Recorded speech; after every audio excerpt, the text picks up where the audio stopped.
My name is Megan Carter. I'm 38 years old, and this all happened last autumn along the winding highways of the American Southwest. I had just finalized a divorce that left me reeling and desperate for a fresh start. With nothing but a few personal belongings and the keys to my old RV, a battered, once vibrant vehicle that had seen better days, I set out on a journey of self-discovery, hoping the open road would help me leave behind the ghosts of my past. I remember the moment I pulled out of the city like it was etched in ice. The urban skyline melted into vast, empty stretches of desert, the heat shimmering above sun-baked asphalt. I was determined to reinvent myself, to embrace the uncertainty of life away from the pressures of a world that had confined me for too long. The first few days were a mix of hopeful optimism and disorienting solitude. I followed the directions of a well-worn map, my RV rattling along roads that twisted and turned through remote landscapes. Yet, as night fell on the endless desert, the loneliness began to gnaw at me. The silence of the desert was punctuated only by the hum of the engine and my own restless thoughts. My troubles began almost immediately. Less than 50 miles from where I started, my RV sputtered and stalled on a lonely stretch of highway. I pulled over to the side of the road, my heart pounding with a mix of panic and disbelief. The engine coughed, then died completely. With no cell service and nothing but the sound of the wind, I was forced to face the harsh reality. I was stranded. I spent the next few hours under the unforgiving glare of the sun, trying to figure out the problem. My limited knowledge of mechanics was put to the test as I popped the hood and examined the tangled mess of wires and engine parts. It was then that I met Eli Turner, a grizzled, easygoing man with a kind smile and weathered hands who pulled up in his own well-maintained RV. He offered to take a look at my engine, his calm assurance easing my anxiety. "Don't worry, Megan," he said, as if he already knew my name. "Sometimes these old machines just need a bit of tender, loving care. I've been around the block enough times to know that every breakdown is just a chance to learn something new." Over the next couple of hours, Eli showed me the basics of engine repair. We discovered that a loose connection and a worn-out belt were the culprits, a minor setback that I was able to fix with his guidance. In that moment, I realized that despite the fear of the unknown, I possessed a resourcefulness I hadn't fully acknowledged. Eli didn't stick around long after ensuring I was back on the road. He had his own journey to continue. But his brief intervention left an indelible mark on my spirit, infusing me with a newfound confidence. I resumed my journey with the RV humming steadily once again. As the days passed, I encountered a colorful tapestry of fellow travelers at various RV parks. Some were seasoned nomads with decades of stories etched into their suntanned faces, while others were like me, seeking refuge from personal storms. Yet, among all these faces, one encounter would stand out and alter the course of my journey. I arrived in a small desert town as the late afternoon sun cast long shadows over faded storefronts and dusty roads. I had heard rumors of an off-grid community on the outskirts of town, a haven for artists and free spirits. There, amidst a cluster of makeshift homes and vibrant murals, I met Clara Ramirez. Clara was an artist with a passion for life that radiated from every brushstroke on her canvases. Her smile was infectious and her spirit free, yet her eyes held the wisdom of someone who had seen life's harsh realities up close. Over coffee at a local diner, Clara shared her story of breaking away from societal expectations to pursue a life of creativity and authenticity. I listened intently, feeling an odd kinship with her. In her words, I found the courage to confront the internal demons that had haunted me since my divorce, the nagging feeling of failure, the overwhelming loneliness that had driven me to seek solace on the road. Clara encouraged me to see this journey not as an escape, but as a pilgrimage toward self-acceptance and new beginnings. Yet, The desert was a land of extremes, not only in temperature and scenery, but in its unpredictable challenges. Barely a week into my journey, as I was making my way to another RV park recommended by Clara, a violent desert storm descended without warning. The sky darkened abruptly, and fierce winds whipped up clouds of sand. I was driving along a narrow, winding road when the storm hit. The RV shuddered as sand pelted the windows, reducing visibility to almost nothing.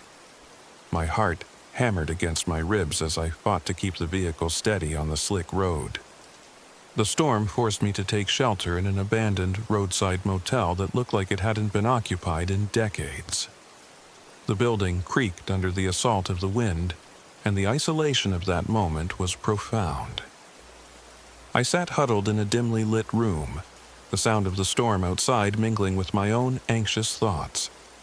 In that eerie silence, I felt a mix of fear and introspection, a poignant reminder that the journey I had embarked on was as much about confronting the chaos within as it was about exploring the open road. The next morning, after the storm had passed, I ventured out to assess the damage. The motel grounds were a ghostly echo of better times. Cracked pavement overgrown with weeds, windows shattered by the tempest. It was in that haunting quiet that I encountered Officer Daniel Hayes. He was a local law enforcement officer, a tall man with a kind demeanor and an unwavering sense of duty. Officer Hayes was there to check on stranded travelers and to ensure that local regulations, designed to protect both the community and the fragile ecosystem, were upheld. He listened to my story patiently and, after a few words of encouragement, offered me some practical advice on navigating the local bureaucracy. Sometimes, he said, the road teaches us that we have to fight for our freedom, not just on the highways, but within our own communities. Just remember, Megan, every challenge is a chance to grow. My journey resumed once more, this time with the sense of purpose that had been tempered by the storm. I spent the next several days traversing the endless highways, stopping at eclectic RV parks, and meeting more people whose lives were as unpredictable and vibrant as the desert itself. Yet, despite these human connections, I couldn't shake the feeling that I was also being tested by the land, a living, breathing entity that demanded respect and resilience. At one particularly desolate RV park, I found myself plagued by recurring doubts. I remembered the broken engine, the storm, and the desperate isolation of that abandoned motel. Night after night, as I sat by the small campfire outside my RV, I wrestled with a gnawing question. Was I truly capable of leaving behind my old life, or was I merely running from my problems? The nights were long and full of introspection, each one stretching into the early hours of the morning as I penned my thoughts in a well-worn journal. My reflections were raw and unfiltered, a record of my internal battle between despair and hope. One evening, as I was scribbling my thoughts by the flickering light of a battery-powered lantern, I received a call from Officer Hayes. He explained that the local community was preparing for a small festival, a celebration of art, music, and life that had become a cherished tradition among the residents. The festival was more than just a local event. It was a symbol of the community's resilience in the face of modern challenges, a reminder that even in the most remote corners, life could be vibrant and full of hope. Compelled by a desire to be a part of something greater, I decided to attend the festival. The journey to the festival took me through rugged back roads and sunlit canyons, each mile deepening my sense of anticipation. When I finally arrived, the town was transformed. Colorful banners fluttered in the warm breeze, and the sound of lively music filled the air. Strangers smiled at one another, sharing stories and laughter. It was in that moment that I realized that despite all the isolation and hardship, community had the power to heal and inspire. At the festival, I reconnected with Clara, who greeted me with an exuberant embrace. Her eyes sparkled with pride as she introduced me to several local artists and musicians who had also faced their share of struggles. Among them was a poet whose verses captured the raw beauty of the desert, and a musician whose soulful guitar playing resonated deeply with my own quest for inner peace. The shared warmth and genuine connection with these people was unlike anything I had experienced in the sterile isolation of city life. Officer Hayes, ever the mediator, joined us as well. He recounted stories of his own battles with nature and bureaucracy, his words laced with humor and humility. His presence was reassuring, a reminder that even those tasked with enforcing rules could also embody compassion and understanding. As the night wore on, we gathered around a bonfire, the flames dancing in the cool desert air.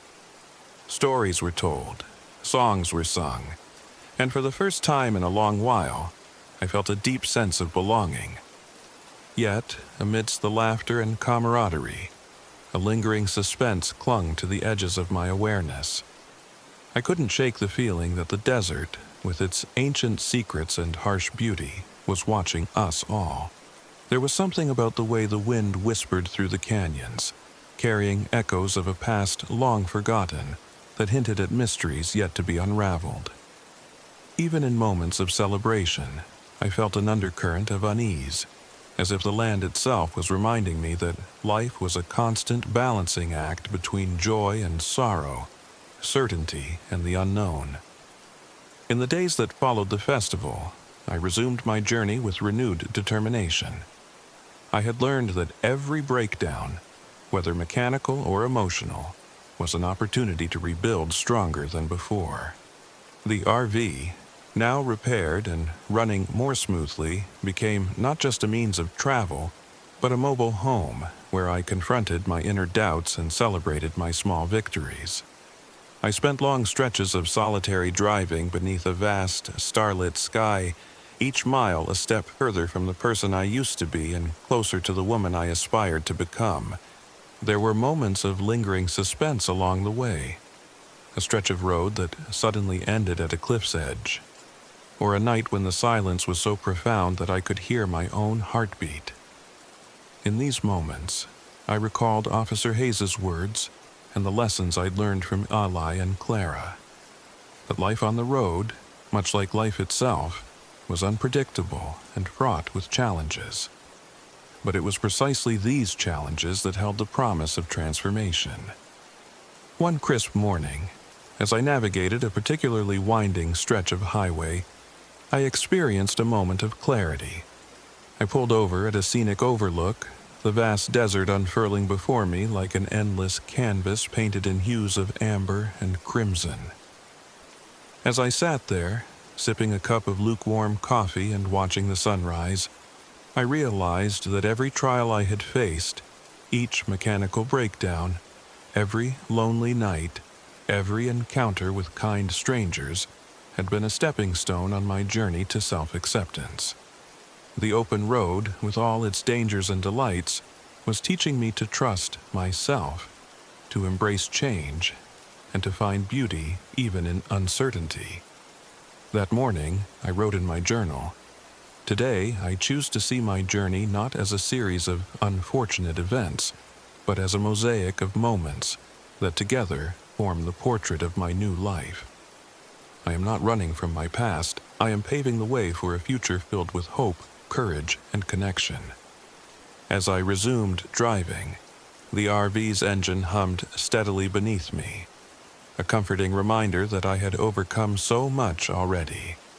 I no longer felt like a lost soul adrift in the vast emptiness of the desert. Instead, I felt like a pioneer on the cusp of discovering the true meaning of freedom. Every mile carried with it the promise of new encounters, fresh challenges, and the opportunity to rewrite my story. Reflecting on the past weeks, I recognized that the journey had been more than just a physical expedition. It had been an exploration of the depths of my own heart, of the fears, hopes, and dreams that I had long buried beneath layers of routine and regret. The RV had become my sanctuary, a place where I could be vulnerable, yet resilient. And though I knew the road ahead was unpredictable, I now understood that the uncertainty was what made each day so precious. I think back often to the people who helped me along the way. Eli's quiet wisdom and willingness to lend a hand when I needed it most. Clara's vibrant spirit that reminded me of the beauty of living authentically. And Officer Hayes's gentle guidance in a world where rules and nature often clashed. Each of them played a part in my transformation, reinforcing the belief that no matter how isolated one might feel, there is always a community waiting to share its light. Now, as I sit here in my RV parked by a quiet roadside overlooking an endless desert plain, I feel a profound gratitude for the journey I've undertaken. The road has been my teacher, my adversary, and my friend, a constant companion in moments of solitude and a witness to my evolution. I know there will be more storms, more moments of doubt, and more eerie silences where I must confront my inner fears. But I also know that I am stronger than I ever imagined. The road has a way of revealing truths that we never knew we needed to learn. In its vastness, I have discovered that life isn't about reaching a final destination. It's about embracing the journey with all its twists, turns, and unexpected detours. I have learned to find solace in solitude, to celebrate small victories, and to cherish the fleeting moments of connection that make the long stretches of isolation worthwhile. As I close this chapter of my life, I do so with a heart full of hope and a spirit ready for whatever lies ahead. The journey is far from over, and the road still beckons with promises of mystery, beauty, and redemption. I am Megan Carter, a traveler on the open road, and every mile I traverse is a step toward the person I am destined to be. In that expansive silence of the desert, where the past meets the present in a dance of shadow and light, I have found my voice. And with each sunrise, I am reminded that the true adventure lies not in escaping who we are, but in embracing the endless possibilities of who we might become.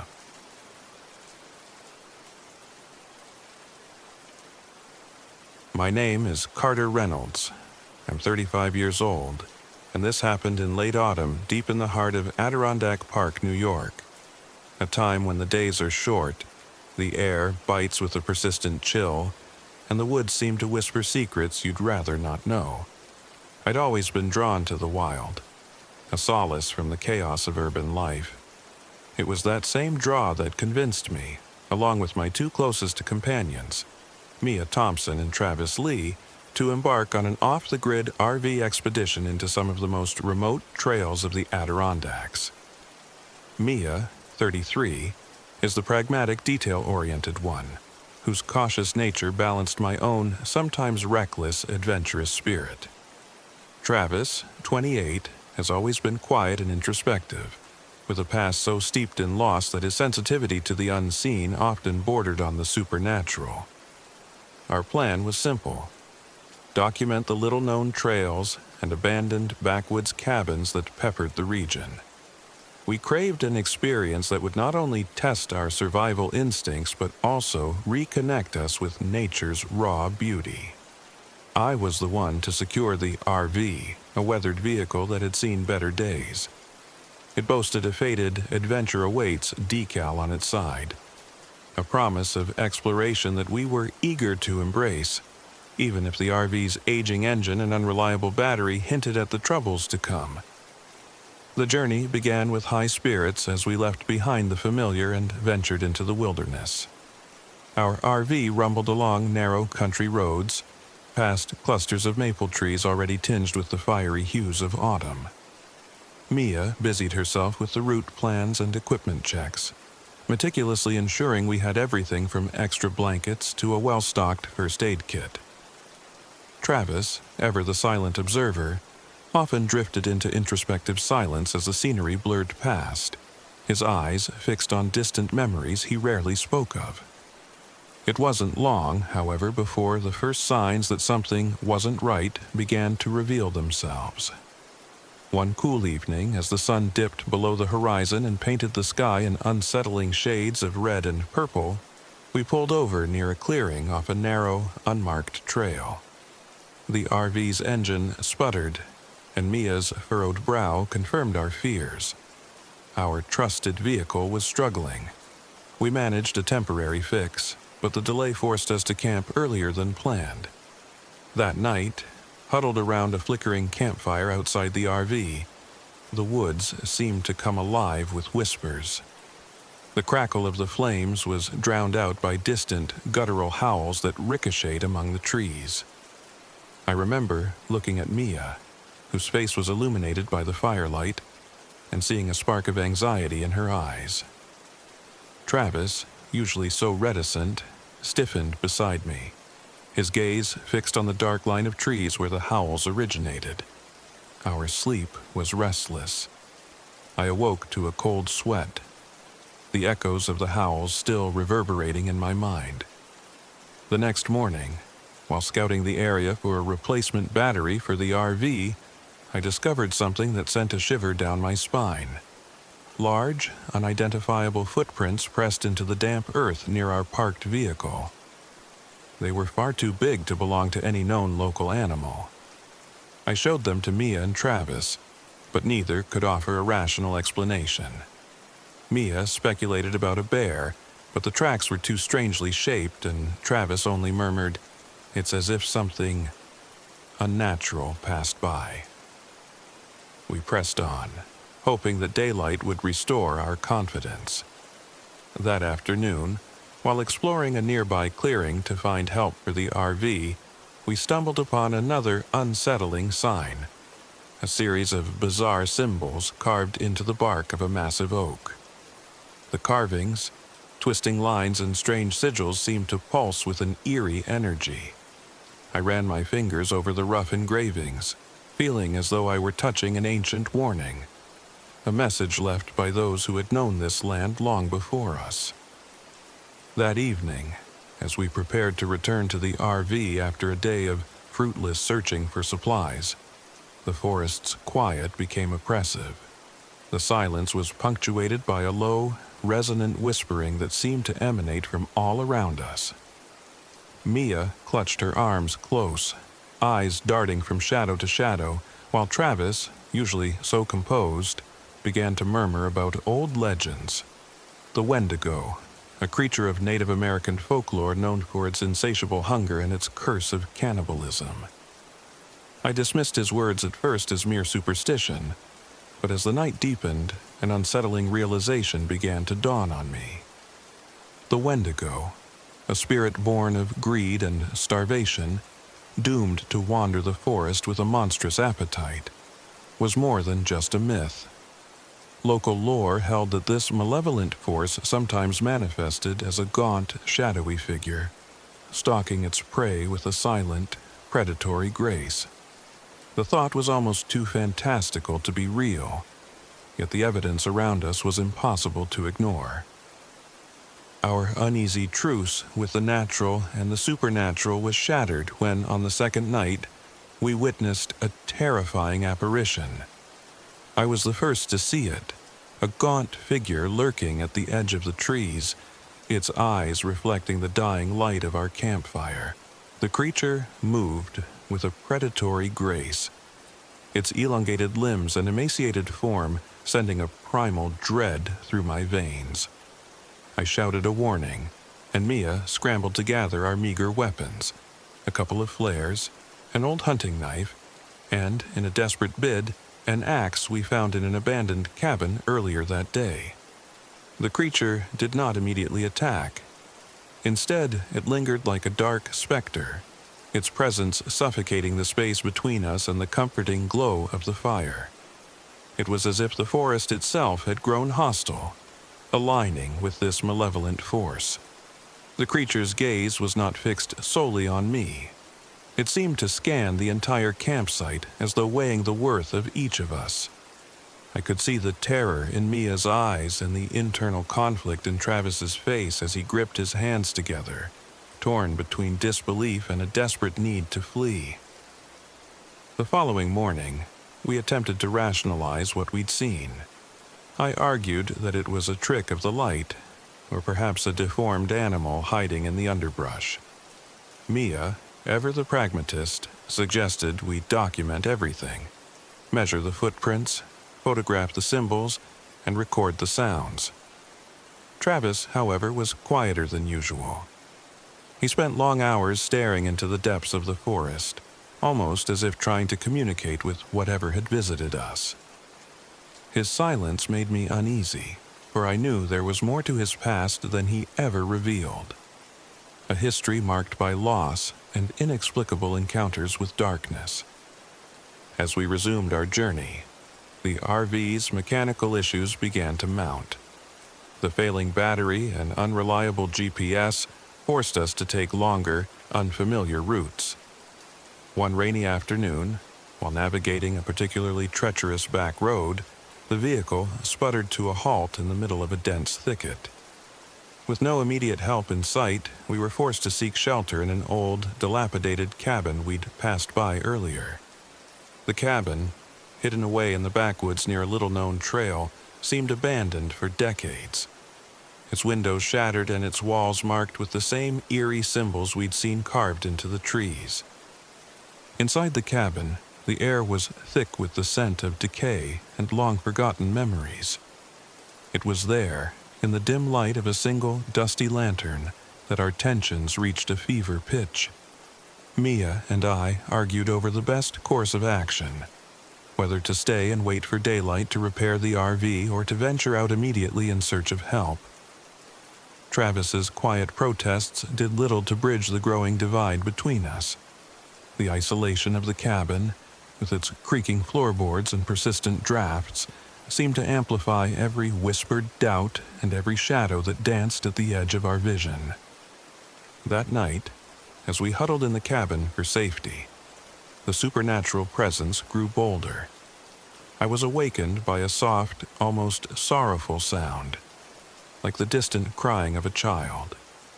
It was a sound that defied the natural order of the woods, carrying an unsettling mix of innocence and despair. I stepped cautiously into the corridor, the beam of my flashlight cutting through the darkness. In one corner of the room I thought I saw a faint outline, a small, spectral figure dressed in tattered clothing. The child's eyes were large and mournful, and for a moment I felt an overwhelming urge to comfort it. But as quickly as the vision appeared, it vanished, leaving behind an echo of despair and the unmistakable feeling of being watched. The next day brought no relief. The creature from the previous night reappeared, this time more defined in the dim morning light as we peered out from the cabin's broken windows. It was then that Travis, his face pale and drawn, whispered a truth he'd long kept hidden. He believed that our presence had awakened something ancient in these woods, a force that was bound by the dark rituals of the indigenous peoples who once inhabited this land. According to Travis, the wendigo was not merely a legend but a curse, a manifestation of nature's retribution against those who disturbed its sacred grounds. As the night fell again, the tension was unbearable. Mia and I attempted to muster some semblance of calm, but the oppressive atmosphere and the constant feeling of impending doom made every minute feel like an eternity. We devised a plan to use the cabin as our temporary base while we worked on repairing the RV. Mia spent hours poring over local legends and folklore, searching for any hint of how to placate or repel the malevolent force. I scoured the surroundings for anything that might serve as a weapon or a deterrent, my instincts sharpened by the knowledge that we were being hunted. The turning point came during a violent storm that ravaged the woods one fateful night. The wind howled like the anguished cries of lost souls, and the rain battered the cabin with relentless fury. In the midst of the chaos, we heard the unmistakable sound of heavy footsteps circling the building. The door shook violently, as if an unseen force was trying to break in. Mia's eyes filled with terror, and even Travis, usually so reserved, could not hide his panic. Then came the attack. It was swift and brutal. In the flickering light of the storm, the creature manifested fully. A gaunt, emaciated form with eyes that burned with a feral intensity. The wendigo, as Travis had feared, was not a passive presence. It lunged at the cabin with unbridled aggression, its claws raking across the wooden walls and its howls echoing through the tempest. In the chaos, Travis tried to defend us, but the creature's ferocity was overwhelming. I watched in horror as Travis was overpowered. His screams cut short in a moment that felt like an eternity. I could only clench the makeshift weapon in my hand and hope that my frantic swings would slow the beast enough for Mia and me to escape. Mia, seizing a moment of distraction, darted for the back door while I fended off the creature. The wendigo's assault was relentless, driven by a hunger that defied human comprehension. The ferocity of its attack left deep gashes in the cabin's door and walls. I could feel its icy presence lingering on my skin as I fought to keep it at bay. Every time it advanced, I remembered Travis's anguished eyes, and that memory fueled my determination to survive. In the frantic moments that followed, amidst the howling wind and pounding rain, I managed to subdue the creature long enough for Mia and me to scramble out into the stormy night. We ran blindly into the forest, our only guide the pale light of a sliver of moon breaking through the dark clouds. The wilderness, which had once been a sanctuary, now transformed into a labyrinth of terror. The wind carried not just the storm's fury but the echoes of Travis's cries and the relentless pounding of our own hearts. As we fled, I couldn't shake the overwhelming sense of loss and guilt. Travis had sacrificed himself in a desperate attempt to protect us, and his death was a stark reminder that the supernatural terror we faced was all too real. The wendigo was not merely a lingering ghost or an ominous presence. It was a violent force, one that would stop at nothing to assert its dominance over these ancient woods. In the days that followed our narrow escape, Mia and I found refuge in a small remote ranger station near Lake Placid. The station, modest and isolated, became our temporary haven as we grappled with grief, terror, and the need to piece together what had transpired. Mia, ever the pragmatic soul, began researching the lore surrounding the wendigo and the indigenous legends of this region. She unearthed accounts of similar encounters, tales of a monstrous spirit born from the greed and desperation of early settlers, of a curse that preyed upon those who dared to disturb the sanctity of the wilderness. Determined to honor Travis's memory and confront the evil that had torn our group apart, Mia and I resolved to return to the scene of our horror.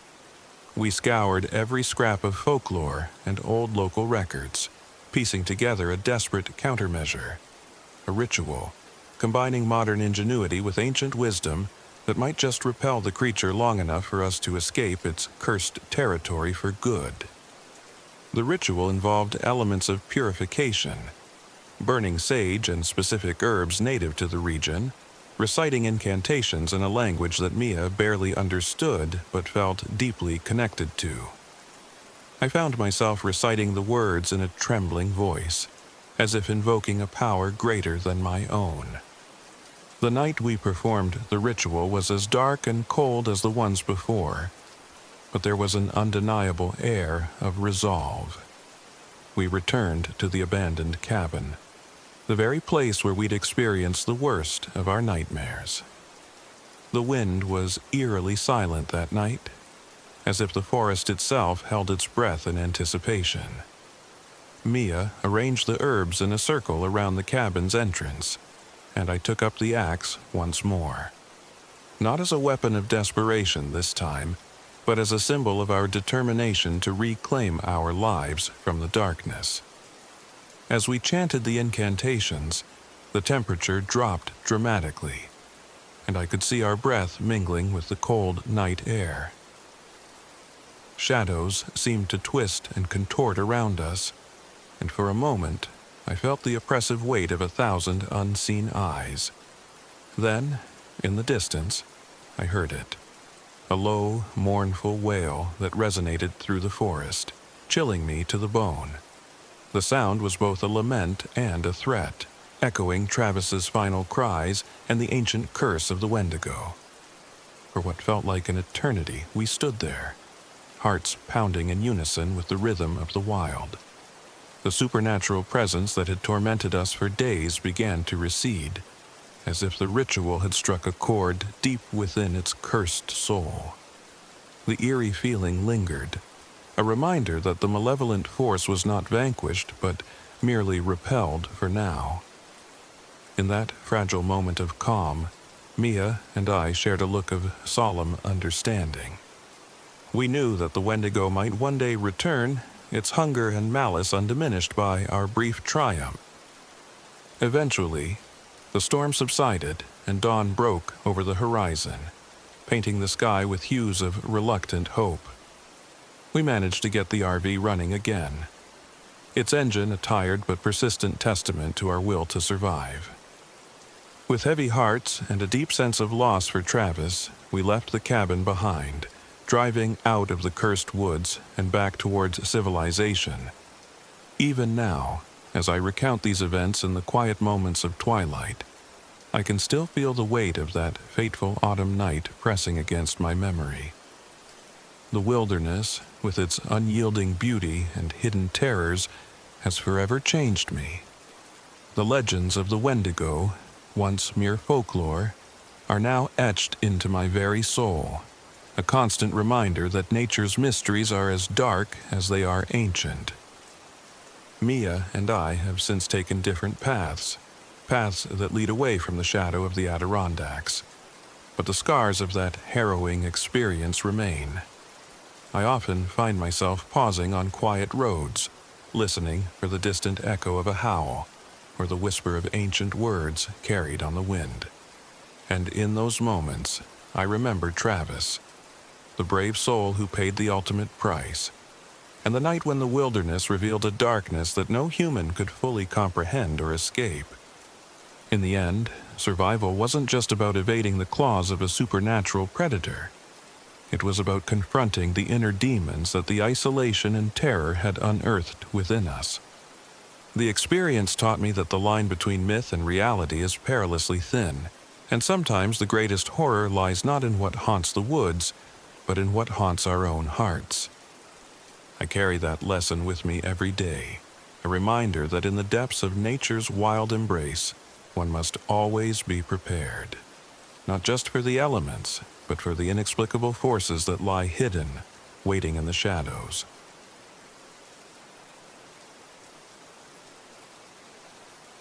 My name is Jonas Miller. I'm 42 years old, and this happened in early winter, deep in the Catskill Mountains of upstate New York, a time when a thick, relentless fog cloaked the forest, and every shadow seemed to whisper a dark secret.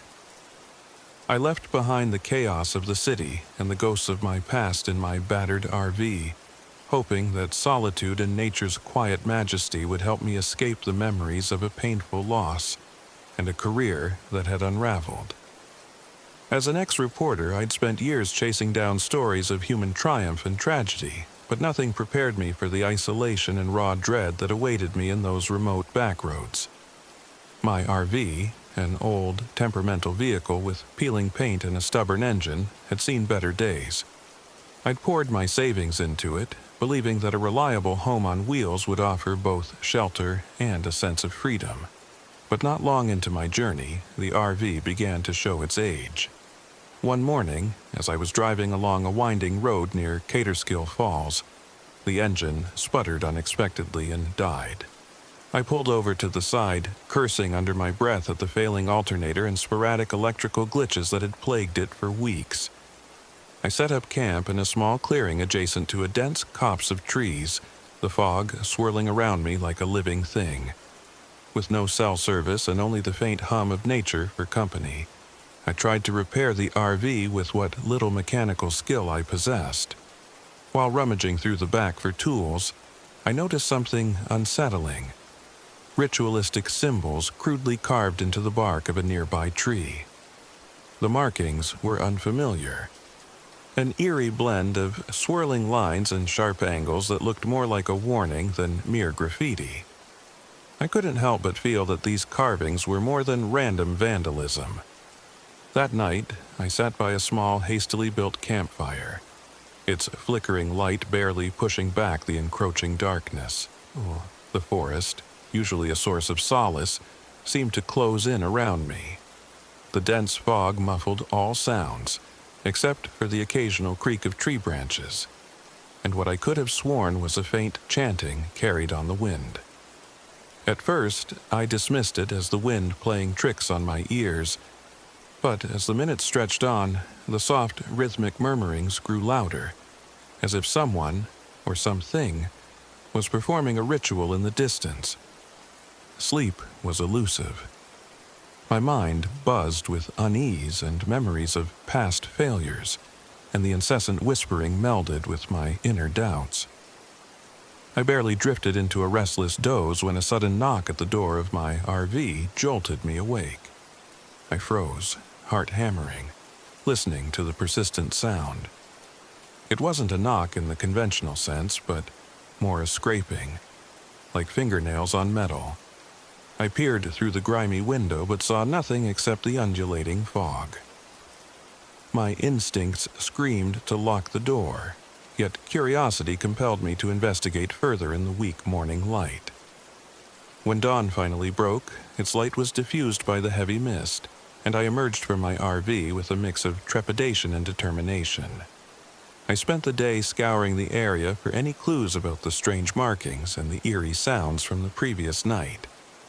My search led me to an abandoned campsite a short distance away. The remains of a fire pit, a few scattered personal belongings, and the charred remnants of a meal suggested that someone had been there, but had left in a hurry. A chill ran down my spine as I noticed that one of the items was a child's toy, half buried in the dirt. Its faded colors and broken form were a silent testament to abrupt, unspoken violence. It was during my exploration of this desolate scene that I encountered Hank, a gaunt, weathered man who appeared seemingly out of nowhere. His eyes were sharp and wary, and his clothing was as tattered as the stories that I would later learn about him. He introduced himself in a low, gravelly voice, warning me that I was not the first outsider to disturb these parts. Hank spoke of local legends and murmured about an ancient cult, descendants of indigenous traditions twisted into something monstrous and unrecognizable. They practiced brutal, cannibalistic rituals, he said, preying on wanderers and using the dense fog as both cover and curse. I didn't know whether to dismiss his words as the ramblings of a madman or to heed his cryptic warnings.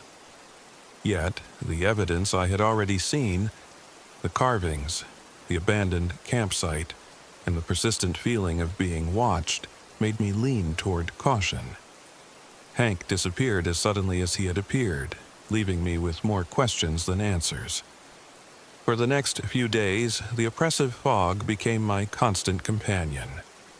I managed to get the RV running again, though it continued to groan under the strain of its mechanical infirmities. I drove cautiously along desolate roads, but everywhere I went, the sense of dread deepened.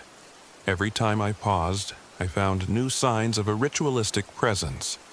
Small altars fashioned from rough-hewn wood and stone, scattered relics that hinted at sacrificial rites, and more of those mysterious symbols etched into every tree and rock face I encountered. One afternoon, while exploring a particularly dense section of the forest near Catskill Falls, I stumbled upon a shocking discovery. Hidden behind a copse of evergreens was what looked like an altar, a crude structure assembled from large stones and intertwined branches, stained dark with what appeared to be old blood.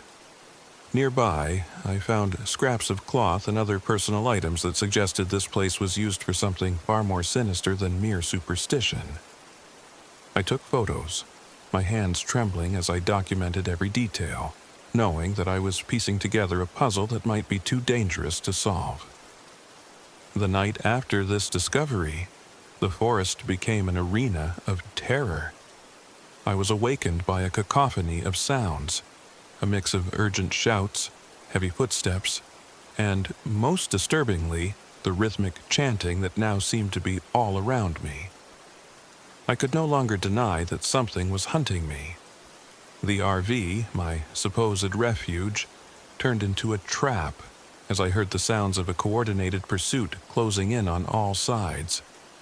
I barricaded the doors as best as I could, my heart pounding so fiercely I was sure it would give me away. In the pitch-black darkness, I listened to the approaching storm, the wind howling like a chorus of lost souls and the rain beginning to lash against the RV's metal frame. Then, amid the chaos, I heard them, the shouts of a group, their voices laced with both fervor and menace. My blood ran cold as I realized that the cult Hank had spoken of was closing in. They were out there, using the fog as a shield, and they were hunting for me. I forced myself to remain silent, every nerve on edge, as I waited for what seemed like an eternity. When the pounding on the door finally subsided, I crept to a small, grimy window to peer outside. Through the swirling fog, I could barely make out the silhouettes of several figures moving with deliberate intent. They were too organized, too determined. This was no random gathering of drifters, but an orchestrated pursuit. In a moment of desperate clarity, I grabbed a flashlight, a heavy-duty crowbar from the RV's toolkit, and a copy of my old press credentials, a reminder of my former life as a reporter. I knew that if I was going to survive this night, I needed to stay one step ahead of them. With the storm intensifying, I decided that hiding in the RV was no longer an option. I carefully opened the door, stepping out into the relentless downpour, and made my way on foot into the dense undergrowth, the RV shrinking behind me as I plunged into the night. The forest was a labyrinth of twisting trails and unseen dangers. The thick fog rendered every step a gamble, and the sounds of my pursuers echoed in the distance. I ducked beneath low-hanging branches, my breath ragged as I navigated the maze of trees, trying to put as much distance between myself and the cult as possible. Every so often, I would catch fleeting glimpses of figures in the distance, always moving silently, always just out of reach. Hours seemed to pass in a nightmarish blur until I finally found temporary refuge in an abandoned ranger station tucked away at the edge of a clearing. The building, dilapidated and long forgotten, offered little comfort, but it was secure enough for me to hide and catch my breath. Shivering in the cold, I barricaded the door with a fallen log and sat huddled in the darkness, the echoes of the cult's chants still ringing in my ears. Inside the station, I discovered remnants of old files and maps pinned to the wall, likely used by rangers who once patrolled this forsaken land. Among the dusty papers, I found several handwritten notes in faded ink, references to ritualistic practices, warnings about disturbances in the forest, and mentions of a group that had once been active in the area. The notes described their practices in clinical, detached language that only heightened the horror of their actions. It was also surreal, a modern-day nightmare intertwined with the ancient, brutal customs of a long-forgotten cult. As the storm raged on outside, I began to piece together the fragments of evidence. The carved symbols, the abandoned campsite, the altar near Catskill Falls. They all pointed to a group that had embraced a savage reinterpretation of indigenous rituals. Their ceremonies were designed to invoke a primal connection with nature, one that demanded a terrible, blood-soaked sacrifice from those who wandered too close to their domain. I realized with mounting dread that I was not merely a random target. I had inadvertently trespassed into their sacred ground. The hours in that cramped station stretched into an agonizing vigil. Every distant sound, every creak of the old building, sent my mind spiraling into visions of grotesque rituals and unimaginable violence. I knew that eventually I would have to confront the cult or find a way to alert the authorities, though I also understood that my experience, if recorded, could shatter any semblance of normalcy for those who believed in civilized order. At the break of a feeble, overcast dawn, I made a decision. I couldn't remain hidden forever, and I wasn't ready to let fear dictate the remainder of my life. I gathered my meager supplies and, with the maps and notes in hand, planned a route out of the area that I hoped would be less traveled by those in pursuit. My heart was heavy with the knowledge of what I had witnessed and the realization that the cult's influence extended far beyond mere superstition. As I emerged from the ranger station, the forest felt different, more menacing and alive with a malevolent purpose. I moved cautiously, every rustle in the underbrush a potential threat. The fog, now thinner but still oppressive, clung to the trees like a shroud. I retraced my steps along a path that led me toward a small highway, a last hope of rejoining civilization and sharing the horrors I had uncovered. The journey out was punctuated by moments of both dread and reluctant awe. I came upon forgotten relics of a past steeped in ritual and violence, abandoned altars, primitive totems, and more evidence of the cult's presence. At one point, I discovered a circle of stones with odd carvings that seemed to hum with an ancient energy. I paused long enough to document the sight in my battered notebook, my pen trembling as I scribbled notes that might later serve as the backbone of a story I never intended to write. I couldn't shake the feeling that I was being watched. Every so often, I'd catch a fleeting glimpse of a hooded figure in the distance, only to have it vanish into the dense foliage. The oppressive silence of the forest was a constant reminder that nature here was indifferent to my plight, and that the true horror was not in the supernatural, but in the dark corners of the human soul. Eventually, I reached a stretch of highway where a patrol car passed by. I flagged it down with a desperate wave, my face pale and drawn from exhaustion. The officer, sensing that something was terribly wrong, took me to a nearby station where I was given food, a blanket, and a place to rest. As I sat there, the events of the past days replayed in my mind, a montage of terror, loss, and the relentless pursuit by a cult that seemed as timeless as the forest itself. Even now, as I write these words in the sterile light of a police station far from the haunting mists of the Catskills, I know that the scars of that journey will never fully fade. The experience forced me to confront the darkest facets of humanity and nature, and I have been irrevocably changed by it. My desire for solitude had led me to a place where the ancient and the modern collided in a violent embrace, where ritualistic violence and human depravity merged with the raw, indifferent beauty of the wilderness. I understand now that escape is never truly complete. The forest's whispers still echo in my dreams, and the faces of those hooded figures haunt the corners of my vision. I am left with a heavy burden, a story of unspeakable horror that I must carry, both as a warning and as a testament to the unfathomable depths of isolation and fear. My journey through the Catskills was not just an escape from a painful past, but a descent into a realm where humanity's worst instincts are laid bare against the unforgiving backdrop of nature. I have learned that the line between civilization and savagery is perilously thin, and sometimes the shadows in the fog are not mere figments of the imagination, but a grim reminder of the darkness that lies within us all.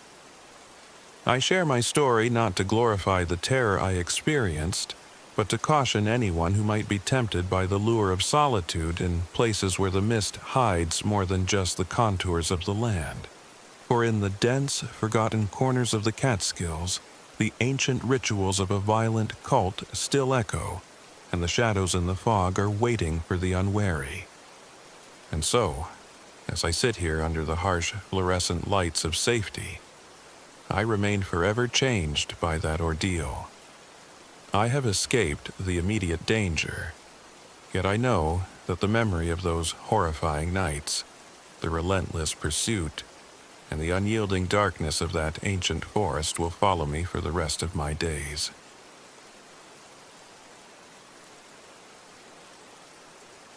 My name is Mark Hansen. I'm 42 years old, and this is the story of the most harrowing trip my family ever endured. A journey into the unforgiving backwoods near Tupper Lake, where ancient evils and modern misfortunes converge to shatter our illusions of safety. It all began on a crisp September morning when my wife, Lisa, our daughter, Emily, and our 12-year-old son, Sam, piled into our aging RV. We'd been planning this family vacation for months, a chance to escape the relentless hum of the city and reconnect amidst the serene, storied woods of northern Appalachian New York. I had meticulously mapped our route, confident that careful planning could outsmart any obstacle. Yet, as is often the case, even the best-laid plans can unravel when nature decides to remind you who truly rules. Almost immediately, our misfortune reared its head. The RV's engine coughed and sputtered, and our navigation system blinked erratically. I spent the better part of the morning tinkering with the radio, desperate to re-establish contact with the outside world, while Lisa tried to maintain an optimistic air that belied the mounting tension. Emily, ever the skeptic, complained that we were relying too much on outdated equipment and clung to her smartphone like a lifeline, while Sam, quiet and observant, sat silently, eyes darting around as if sensing something we couldn't. As the dusk settled, the forest around us began to shift. We set up camp near a small clearing adjacent to a twisting, overgrown trail marked by a rusted sign that read, "Old Indian Trails." The carved symbols on the sign stirred something in Lisa, a recollection of local legends passed down by her grandmother. I dismissed it at the time, focusing instead on securing our campsite and checking our meager supplies. That first night, as I sat by the dying embers of our campfire, an eerie chill seeped into the air. Sam was the first to break the silence with his soft, almost inaudible comment about strange lights dancing among the trees. At first, I assumed it was a trick of the fading light, or perhaps a reflection off some distant water.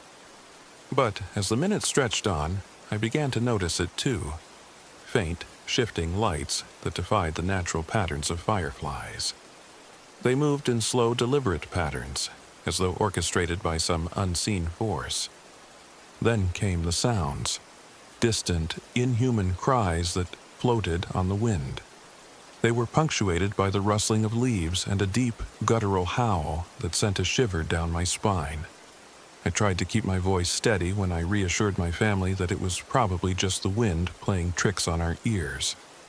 Yet, even as I said those words, an oppressive silence fell over us, as if the forest itself were holding its breath. In the days that followed, our RV continued to prove unreliable. The navigation tools seemed almost to conspire with the wilderness, misdirecting us down narrow, winding roads that weren't on any modern map. Tension mounted within our small group. Emily's irritation at our misfortune grew as she clashed with my insistence on sticking to the route I'd planned. Lisa, always the mediator, attempted to soothe both sides, but her worry was evident in every careful glance she exchanged with me. Sam, meanwhile, became increasingly withdrawn, his once bright eyes now shadowed with a foreboding seriousness that I couldn't quite understand. One evening, as we huddled around the flickering light of a single lantern inside the cramped RV, I decided to call Lisa over to the faded map on the dashboard. "These roads don't make sense," I murmured, tracing our intended path with a trembling finger. "It's like we're being led somewhere off the map." Lisa frowned, recalling the eerie stories her grandmother once whispered about the wendigo, a creature from Algonquian folklore said to haunt these very woods with an insatiable hunger and a malevolent presence. I had always dismissed such tales as myth, but now, with the inexplicable lights and sounds echoing around us, a seed of doubt had begun to sprout. That night, the tension escalated to a fever pitch. We had parked the RV in a small clearing when a sudden, bone-chilling howl split the silence. I stepped outside to inspect, flashlight in hand, when I saw it, a dark, twisted shape moving just beyond the tree line. For a fleeting moment, I thought it was an animal, perhaps a wolf driven to desperation. But then its eyes caught the beam of my flashlight. They burned with an unnatural, eerie glow, and the creature's gaunt, emaciated form seemed almost too twisted to be real. I retreated back into the RV, my heart pounding in my ears. The others followed, their faces etched with terror and confusion. We huddled together as the creature circled our vehicle, its movements deliberate and menacing. It wasn't merely content to haunt us from a distance, it was stalking, as though it had an agenda. In a hushed voice, I tried to reassure my family, though every word felt like a lie. This was no ordinary wild animal. It was something out of the old legends, something that thrived on isolation and fear. The following morning, the forest seemed to have changed. The oppressive atmosphere lingered like a heavy fog. We attempted to leave the campsite, but the RV's persistent mechanical failures forced us to remain trapped in that sinister pocket of wilderness. As the day wore on, small arguments escalated into bitter disputes. Emily's frustration boiled over. She accused me of clinging to outdated maps and beliefs, while I, in turn, accused her of dismissing the very warnings of the land. Lisa tried to intervene, her gentle voice cracking with worry, but even she couldn't mask the terror that had gripped us all. Desperation drove me to repair the radio once more, believing that a call for help might pierce the veil of isolation that the forest had imposed upon us. And I spent hours tinkering with the ancient circuitry under the dim glow of a makeshift lamp. Meanwhile, Lisa organized an escape plan, mapping out potential routes on paper that might lead us back to civilization. Emily, initially dismissive of the legends she once scoffed at, scoured her phone for local lore and found chilling accounts of similar encounters near Tupper Lake.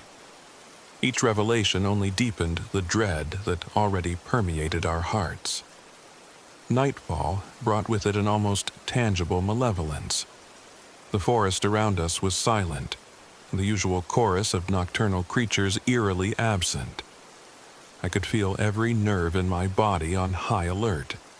Then, as if the darkness itself were waking, a deep, resonant howl shattered the silence once more. This time, it was accompanied by the sound of something heavy moving through the underbrush, an ominous crunch of twigs and leaves under deliberate, measured steps. I bolted outside, joined by Lisa, Emily, and a trembling Sam who had been awakened by the commotion. In the beam of my flashlight, I saw it clearly. A figure, gaunt and distorted, emerging from the darkness like a living nightmare. Its eyes, twin infernos of malevolence, locked onto mine, and in that moment, I knew we were dealing with more than just an animal. This was the wendigo of local lore, a creature born of isolation and bound by a curse of unrelenting hunger. The legends described it as an embodiment of winter's fury and the darkest recesses of human nature, and now it stalked us with terrifying purpose. The creature did not simply hover on the outskirts of our vision. It attacked with a ferocity that defied nature. In a moment of frenzied chaos, it lunged toward the RV. I scrambled to get Lisa and the kids to safety, my mind a whirlwind of fear and determination. The creature's claws scratched at the metal of our vehicle, and in the ensuing struggle, Sam was struck. A blow that sent him tumbling against the hard interior. His cry, a sound I will forever regret hearing, echoed through the night as I fought to hold the creature at bay. Panic seized us all. I managed to drive the creature away for the moment, but the damage was done. Sam's injury, though initially hidden beneath a veneer of shock, quickly revealed itself to be fatal. The forest, once a backdrop of beauty and solitude, had transformed into a realm of nightmares. Lisa cradled Sam in her arms, her tears mingling with the cold sweat on her face, while Emily's defiant skepticism gave way to raw, unfiltered terror. In the aftermath of the attack, we were forced to confront the grim reality that the legends were not merely stories. They were warnings, etched into the fabric of the land by those who had once known its true nature. Our once familiar world had crumbled, replaced by an inescapable nightmare where the supernatural bled into the present with violent insistence. With Sam's condition rapidly deteriorating, our remaining hope lay in escaping the cursed clearing. Lisa and I, burdened by grief and guilt, resolved to lead our broken family out of the forest. Emily, who had once dismissed these ancient warnings, now clung to every scrap of local lore she could find on her phone. She discovered that the wendigo was not a mindless beast. It was a creature of cunning and malice, drawn to fear and isolation, and it would not relent until it had claimed its due. We gathered what little supplies we could salvage from the RV and ventured into the dark, labyrinthine woods. The forest seemed to twist around us, as if alive, deliberately disorienting our steps. Every rustle of leaves, every snap of a twig became a potential threat. The oppressive presence of the wendigo lingered behind us like a malevolent shadow, and it soon became apparent that we were being relentlessly pursued. In our frantic flight, we encountered a local ranger, a grizzled man named Hank, who had long believed in the old legends. Hank's weathered face and measured tone lent him an air of quiet authority. He led us to a hidden trail known only to the locals, a path that, according to him, had once been used by indigenous peoples as a safe passage during times of strife. Hank's knowledge of the terrain and its dark history became our lifeline as we navigated through the treacherous wilderness. Despite our desperate escape, the ordeal left an indelible mark on us all. We reached the ranger's cabin as dawn broke, a small, isolated outpost where the forest's malevolence seemed momentarily held at bay. In that grim refuge, I sat with Lisa and Emily, watching as Hank tended to our wounds and comforted us with the quiet assurance of someone who had seen the worst that the woods had to offer. Sam's passing, a consequence of the creature's brutal assault, haunted me every waking moment. I replayed the events over and over in my mind, questioning every decision, every misstep. Had we been too naive to dismiss the ancient warnings? Was our reliance on modern technology, our insistence on mapping out every detail, a pitiful attempt to impose order on the chaos of nature? In the days that followed, as Hank helped us arrange for Sam's transport to the nearest hospital, we found ourselves grappling with the reality that some forces were beyond human control.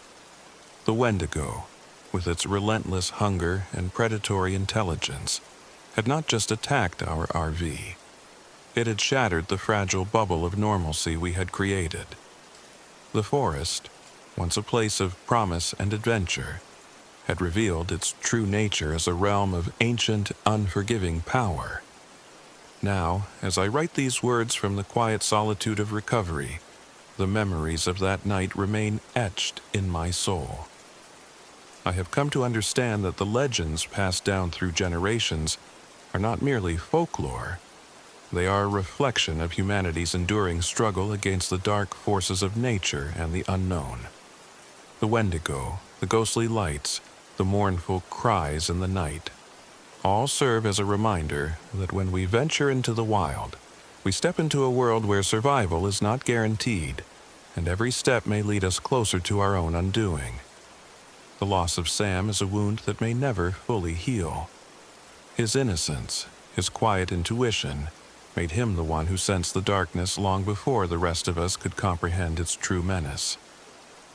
Emily, once so confident in her modern skepticism, now speaks softly of respect for the old ways, a reverence for the natural world and its mysterious, sometimes dangerous inhabitants.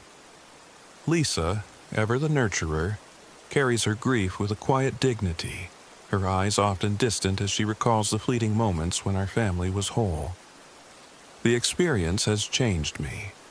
I no longer see nature as something to be conquered or neatly understood through maps and modern gadgets.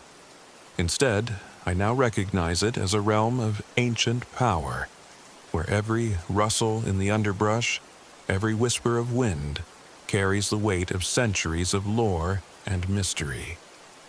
In that realization lies both terror and awe.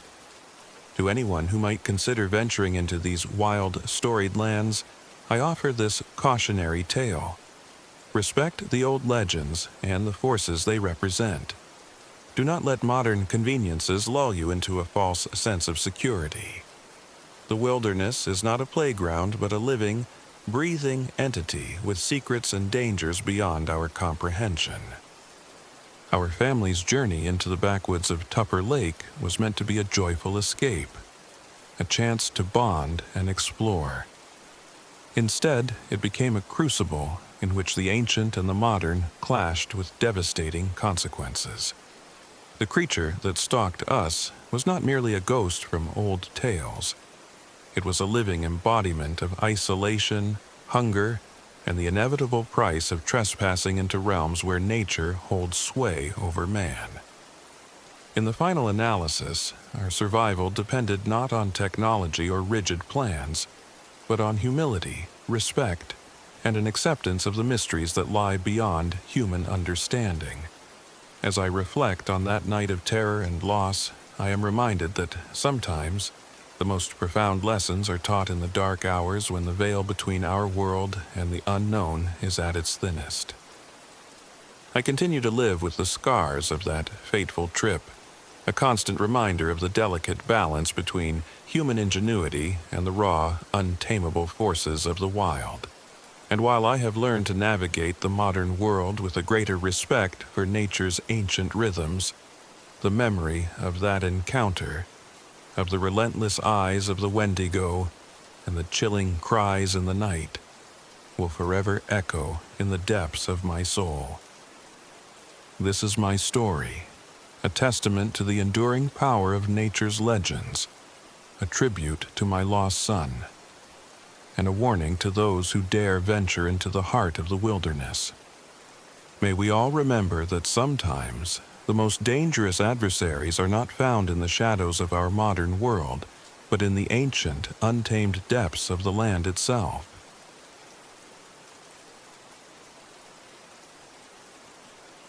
My name is Cassandra Monroe. I'm 38 years old, and this happened in the summer after my divorce, a time when I was desperate to escape the ghosts of my past and find some semblance of healing. I loaded my modest, well-worn RV with a few belongings, a few sentimental items I couldn't bear to part with, and set my sights on Lake George in the Adirondack region of New York. I'd heard that the lake was both breathtakingly beautiful and steeped in local lore. I didn't yet know that the same legends would force me to confront the guilt and sorrow I had long tried to bury. I had hoped that the solitude of an RV camping trip would provide the space to untangle my thoughts and come to terms with my mistakes. Recently divorced, and feeling the heavy weight of unresolved guilt from a childhood tragedy I'd never fully spoken of, I was ready for a journey inward. The idea was simple enough. Leave behind the chaos of city life, park near the quiet shores of Lake George, and allow nature to heal the wounds that had festered for years. From the moment I set out, however, the trip proved less like a peaceful retreat and more like a test of my resolve. The RV's engine sputtered ominously as I merged onto the highway, and the onboard navigation system flickered, displaying directions that made little sense. Every mechanical hiccup seemed to echo my internal disarray, I kept telling myself that these were just minor setbacks on the road to renewal. I arrived at a small, secluded campground on the outskirts of Lake George in the late afternoon. The area was a mix of rugged woodland and the gentle lap of water against rocky shores, a picture of tranquility that belied an undercurrent of mystery. I parked my RV in a shaded clearing not far from the lake and began setting up camp. The fading sunlight danced over the water, creating a serene, almost ethereal glow. Yet, as night crept in, a subtle disquiet began to take hold. That very first night, I found myself restless. I could have sworn I heard a soft giggle carried on the breeze, a sound that seemed both innocent and heartbreakingly sad. At first, I dismissed it as a trick of my imagination, or the whisper of wind through the trees. But then, in the quiet darkness, I caught sight of a small, flickering light near the water's edge. It wasn't the dancing reflection of the moon. It was something more deliberate, like a firefly on a mission. I told myself I was simply tired, the isolation playing tricks on my mind. The following evening, as I sat on a rickety wooden bench by the lake, I began scribbling in my journal, trying to articulate the undercurrent of melancholy that had invaded my thoughts. I recalled fragments of local lore I had read in travel guides, stories of a little girl, a tragic figure known simply as Annie, whose untimely death in a boating accident had left her spirit lingering near the lake. The idea seemed almost too fantastical to consider, yet the gentle sounds of laughter and the soft, indistinct footsteps that I heard in the distance suggested that something was amiss. The supernatural encounters grew more frequent with each passing night. I began to see fleeting glimpses, a flash of white amidst the shadows near the water's edge, the outline of a small figure in an old-fashioned dress vanishing as quickly as it appeared. These visions were never accompanied by malice, but rather a profound sadness that resonated deeply within me. One night, as I was about to close my journal, I heard a clear, childlike giggle outside the RV. I stepped out cautiously, flashlight trembling in my hand, and found nothing but the echo of that soft laughter drifting on the wind. It was during one of these restless nights that I met Elias Reed. I decided to take a walk along a narrow, winding trail that hugged the shoreline, a path that seemed to invite both solitude and reflection. As I rounded a bend near a cluster of ancient oak trees, I encountered a man in his early 60s, leaning on a worn walking stick. His eyes were kind, yet carried a weight of knowing sorrow. He introduced himself as Elias, a local historian with an intimate connection to the legends of Lake George. "Sometimes the lake has a way of reminding us of what we've lost," he said quietly, as if the wind itself might steal his words away. "And sometimes it calls us to mend what's been broken." I felt an immediate, inexplicable kinship with him. Over the next hour, Elias shared the tragic story of Annie, a young girl who had died decades ago in a boating accident that devastated a local family. Her spirit, it was said, had not found peace and wandered the shores, her laughter a mournful echo of lost innocence. Listening to him, I couldn't help but see reflections of my own hidden grief in the tale. For reasons I couldn't fully explain, Annie's story resonated with my own sense of guilt and regret, long buried under the weight of adult responsibilities. As the nights wore on, the presence of Annie grew stronger. I would catch sight of her silhouette in the corner of my eye, a small figure in period clothing, her face etched with sorrow. At times, I felt as though she were trying to communicate with me, her eyes pleading for something I was too afraid to acknowledge. The RV, which had initially been a symbol of my newfound independence, slowly morphed into a sort of gilded cage, trapping me with these ghostly reminders of the past. One particularly cold and clear night, I awoke to a persistent tapping at the window. My heart pounded as I approached and slowly drew aside the curtain. There, illuminated by the silver light of the full moon, was a little girl. Her eyes were wide and brimming with unshed tears, and her expression was one of overwhelming sorrow rather than fear. I could see the outline of an old-fashioned dress, and for a moment, everything seemed to stand still. "Annie," I whispered, my voice quavering with a mixture of hope and dread. The figure only nodded, her tiny hand gesturing toward the lake as if urging me to follow.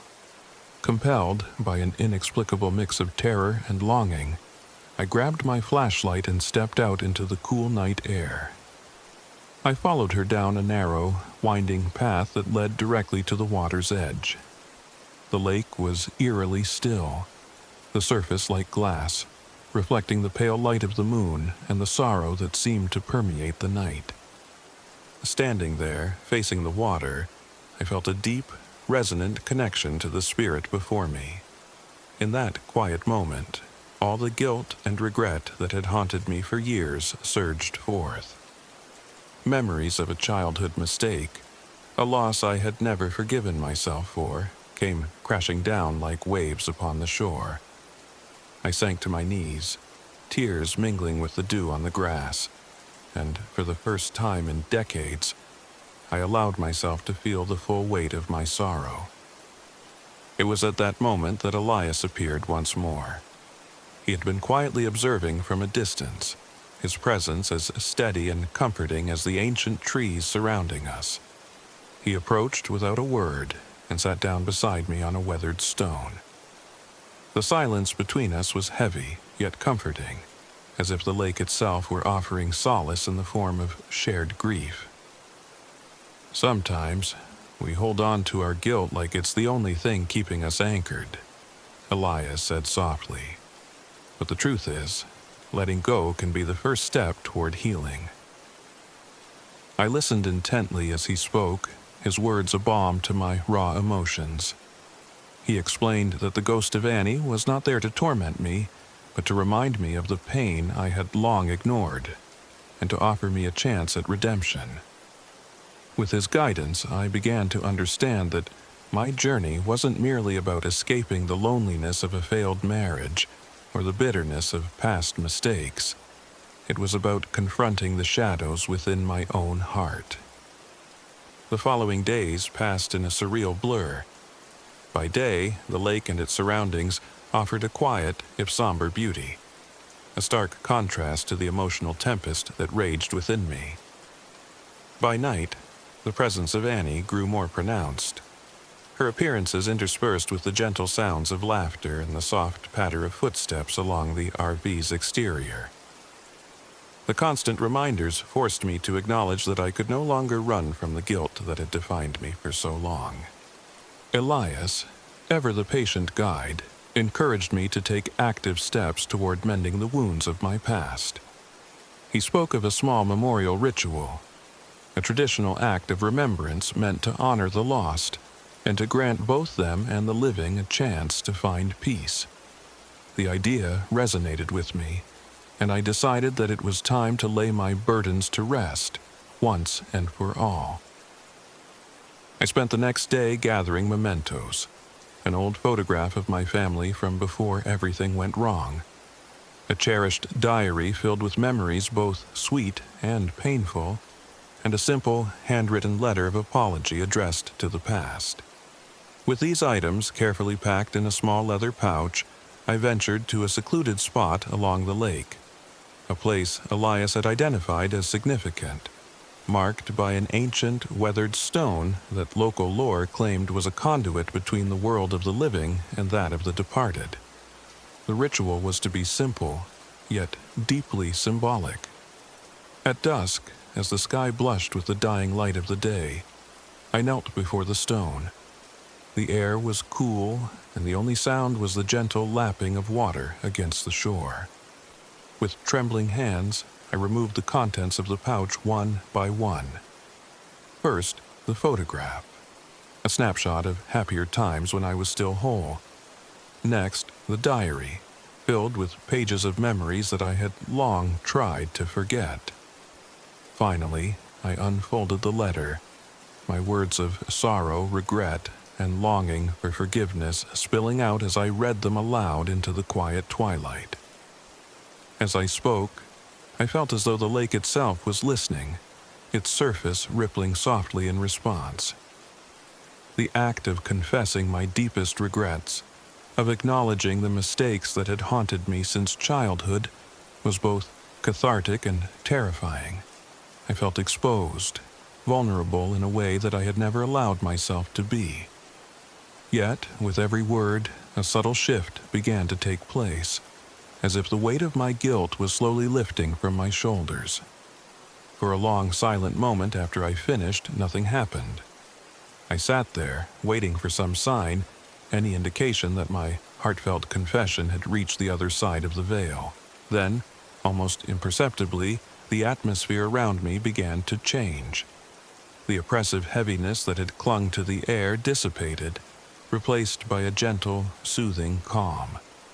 I felt a cool breeze brush against my cheek, and for the first time in what felt like an eternity, I experienced a sense of relief, a quiet promise that forgiveness was possible. That very night, as I returned to the RV, I encountered the ghost of Annie one final time. She appeared at the door, no longer the sorrowful specter that had haunted my dreams, but a peaceful figure bathed in soft, ethereal light. Her eyes, once filled with unspeakable sadness, now held a glimmer of gratitude. I paused, uncertain whether to speak or simply let the silence speak for itself. In that quiet exchange, I understood that Annie's restless spirit had finally found a measure of solace in my confession and the ritual of remembrance. With a gentle, almost imperceptible nod, she faded away into the night, leaving behind only the faintest echo of laughter, a sound that now carried with it the promise of closure rather than the sting of loss. In the days that followed, I remained near Lake George, lingering in the space between the past and the present. The RV's persistent mechanical issues, which had once filled me with frustration, now seemed trivial compared to the inner journey I had undertaken. I spent long hours walking along the shoreline, reflecting on the lessons I had learned and the ghosts I had finally begun to exorcise. Elias visited me once more before I left, his kind eyes reflecting both the sorrow and hope that the lake had witnessed over the years. "You've done what many never have," he said quietly. "You faced the darkness within and allowed the light to break through. Remember, healing isn't a destination. It's a journey, and every step you take is a victory." I left Lake George with a heart unburdened by the guilt that had defined me for so long. The supernatural encounters, once a source of terror and isolation, had become a catalyst for the redemption I so desperately needed. I realized that the most profound ghosts are often the ones we carry within ourselves, waiting for the courage to be confronted and, ultimately, set free. As I drove away, the early morning mist rising off the lake like a shroud, I felt a renewed sense of purpose. I was no longer defined by my past mistakes, nor by the weight of unresolved sorrow. Instead, I had learned that facing the truth, even when it was cloaked in the eerie manifestations of a restless spirit, was the only path toward true healing. The echoes on the shore, once ominous and foreboding, had transformed into gentle reminders of both loss and the possibility of redemption. Now, whenever I hear the distant sound of laughter on a quiet evening or see a flicker of light at the water's edge, I no longer feel fear. Instead, I smile, remembering that sometimes our deepest wounds can lead us to our most profound transformations. The ghosts of our past, whether literal or metaphorical, are not here to haunt us forever. They are here to teach us, to remind us of our capacity to forgive, and to show us that even in the midst of isolation and sorrow, there is always hope for a new beginning. This is my story, one of despair, confrontation, and ultimately redemption. It is a testament to the healing power of facing one's own demons, both real and imagined, and a reminder that sometimes the most profound journeys we undertake are those that lead us back to ourselves.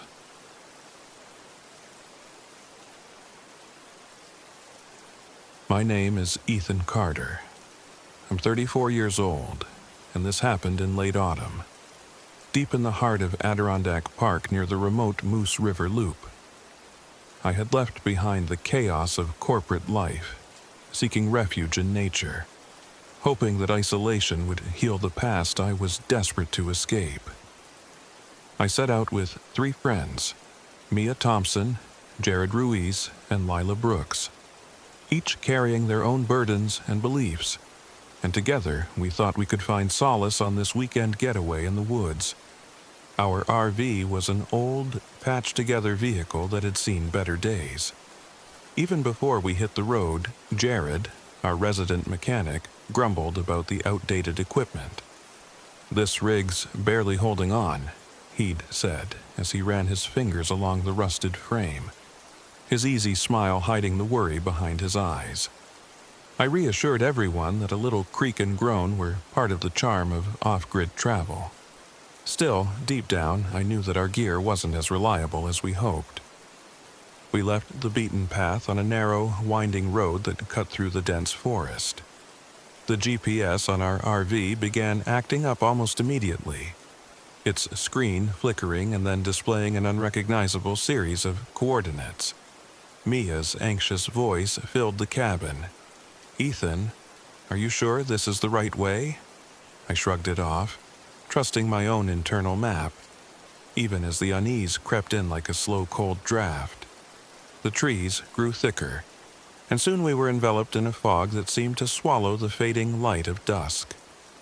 After an hour of bumpy travel and escalating tension over our malfunctioning equipment, we finally arrived at a clearing adjacent to the Moose River. The area was remote, far from any signs of civilization, and the silence was punctuated only by the occasional rustle of leaves and distant calls of nocturnal creatures. We set up camp, parked the RV, and prepared for a night beneath the towering, ancient trees. The first sign that something wasn't right came almost immediately after sunset. I was checking the perimeter of our campsite when I noticed strange symbols etched into the bark of a large oak tree. They weren't random scratches. These were deliberate carvings, reminiscent of indigenous designs, and they sent an inexplicable shiver down my spine. I took a picture with my phone, planning to show Lila later, though the image itself did little to capture the haunting nature of the markings. Inside the RV, tensions simmered. Jared continued to tinker with the malfunctioning generator, his focus lost in the mechanics while Mia's concern grew with every creak and groan from the old vehicle. Lila, sitting quietly in the corner, closed her eyes as if in deep meditation. I could see her mind working through something intangible, perhaps a premonition or a quiet prayer. I tried to hold the group together, urging everyone to relax and trust that we were safe in our little haven. But as darkness deepened, the sense of foreboding only grew stronger. Late into the night, while most of us were trying to catch some sleep, I was awakened by a distant, low moan that carried across the camp. I lay still, heart pounding, as the sound ebbed and flowed like the murmur of a restless spirit. In the silence of the cold night, that moan transformed into a guttural wail, a sound that seemed too human to be merely an animal call. I glanced over at Mia, whose eyes were wide with fear as she whispered, "Did you hear that?" Jared mumbled something dismissive, but even he looked uneasy. Lila's eyes snapped open, and she stared into the darkness as if trying to read its secrets. Determined to get to the bottom of the eerie noise, I grabbed a flashlight and stepped outside, the beam cutting through the thick fog. The forest around us looked entirely different at night. Familiar paths transformed into labyrinths of shifting shadows. I followed the sound, which seemed to come from deeper within the woods. The further I walked, the more I felt like I was being watched. Every snap of a twig underfoot echoed in the stillness, each sound intensifying the dread that was slowly consuming me. After what felt like hours, I stumbled upon a clearing illuminated by a ghostly light. At the center, barely visible in the murk, was a silhouette that resembled a gaunt figure. My pulse hammered in my ears as I realized this was no ordinary trespasser. The figure moved with an unnatural grace and seemed to vanish whenever I tried to focus on it. A sense of primal terror gripped me. The legends of the wendigo, an insatiable, cannibalistic spirit from Native American lore, suddenly leaped to the forefront of my mind. Could it be that the ancient curse of the woods had found us? I returned to the RV as quickly as my trembling legs would allow, determined to share my discovery with the others. Back inside, I found Mia huddled near the window, eyes fixed on the darkness. Jared was still under the hood of the generator, but his hands were shaking visibly now, and Lila's expression was somber as she gathered her things. "I saw something out there," I confessed, voice low and urgent. "A figure. It wasn't human. It reminded me of the Wendigo legends." Mia's face paled, and Lila nodded slowly, her eyes brimming with both sorrow and foreknowledge. Jared, however, tried to laugh it off. "Come on, Ethan. You're letting a ghost story get to you," he said, though his voice lacked conviction. Yet even his dismissive tone couldn't erase the fear that had seeped into our bones. We decided to wait until morning to regroup and figure out our next move. That night, the terror escalated. The wind howled like the cries of the damned, and the RV's old walls seemed to creak under the pressure of the storm that was gathering. I lay awake, unable to shake the feeling that something, or someone, was circling around us. At times, I thought I heard footsteps outside, a soft padding that wasn't coming from any animal I recognized. In the early hours before dawn, a violent commotion jolted us from our uneasy slumber.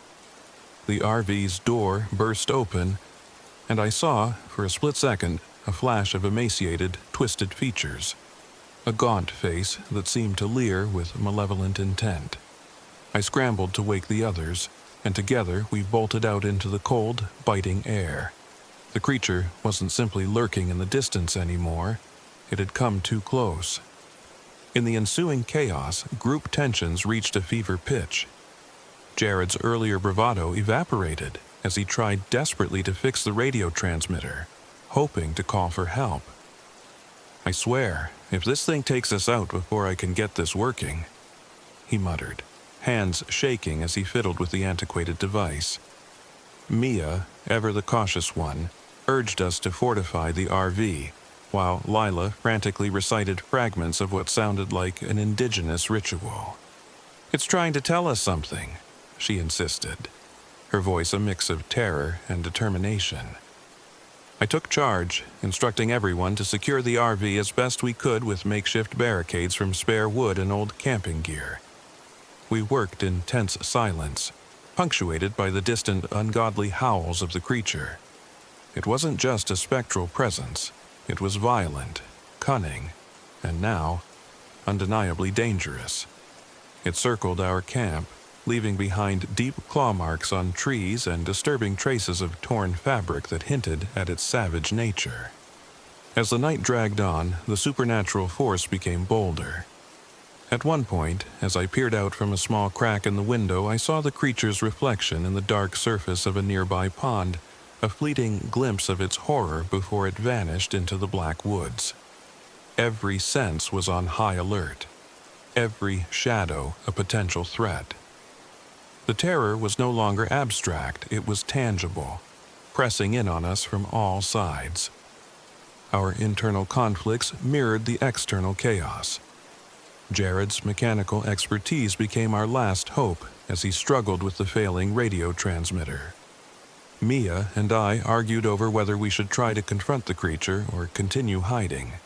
"We can't keep waiting here like lambs to the slaughter," I insisted, my voice trembling with a mix of fear and anger. "But we also can't rush into the woods unprepared," Mia countered, her eyes filled with a desperate plea for caution. In the midst of our heated debate, Lila intervened softly, her calm demeanor cutting through the tension. "Listen to your hearts," she said, almost as if channeling some ancient wisdom. "The symbols, the markings on the trees, they're not just warnings. They're a guide. Perhaps we can use them to understand how to appease what haunts these woods." Her words, filled with both reverence and sorrow, reminded us that the forest held secrets far older than our modern lives. As dawn began to break, the creature's assaults lessened in frequency, though the scars of its nocturnal terror were etched into our minds. We gathered around the flickering light of a small campfire, bruised and exhausted. In that fragile moment of respite, we pooled our knowledge. Jared revealed that the radio had picked up faint, static-laden transmissions that seemed to be reciting ancient incantations, snippets of a ritual that resonated with Lila's recounting of indigenous lore. Mia, clutching her camera as if it were a talisman, suggested that perhaps capturing these symbols and the creature's fleeting appearances might offer clues. That morning, we decided to act. We scoured the area near our campsite, gathering the carved symbols and comparing them to Lila's research. The markings, we deduced, were pleas or warnings left by indigenous peoples, urging respect for the land and caution against disturbing its ancient spirits. Our investigation was interrupted by a sudden rustling in the underbrush, and before we could react, the creature lunged.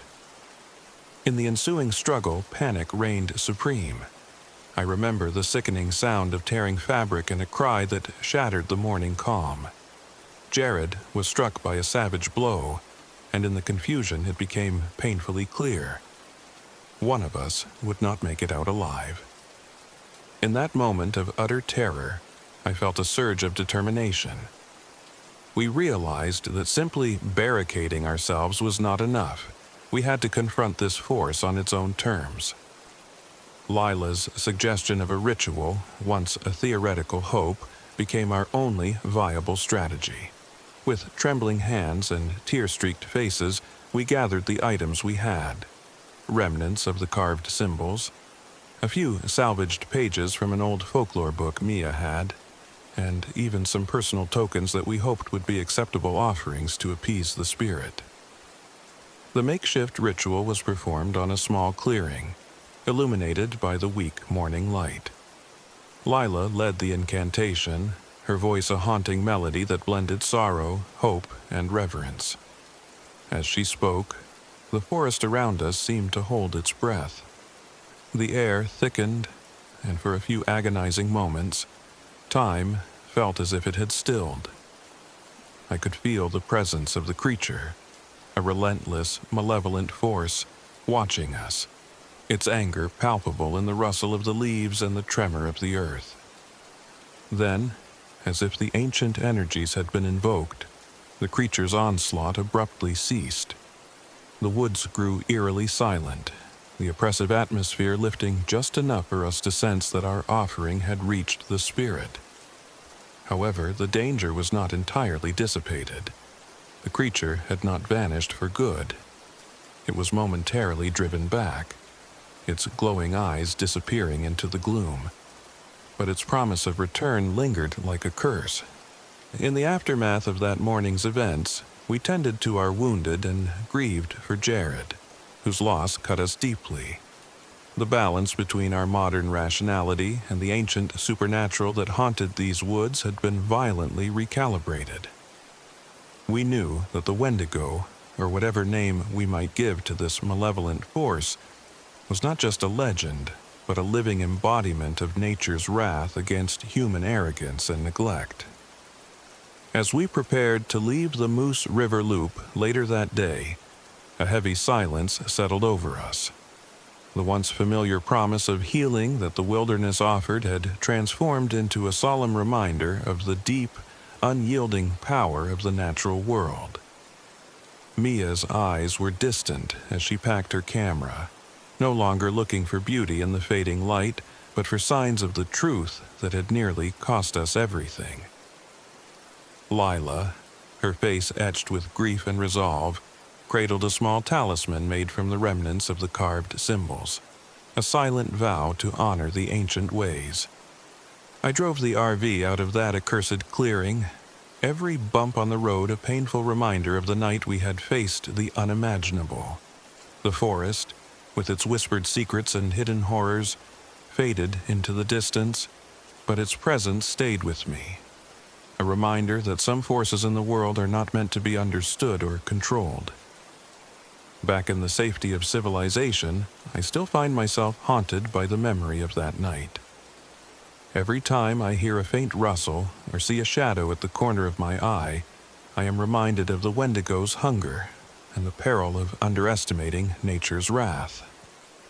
I've since learned that survival in the wild isn't just about having the right equipment or a reliable GPS.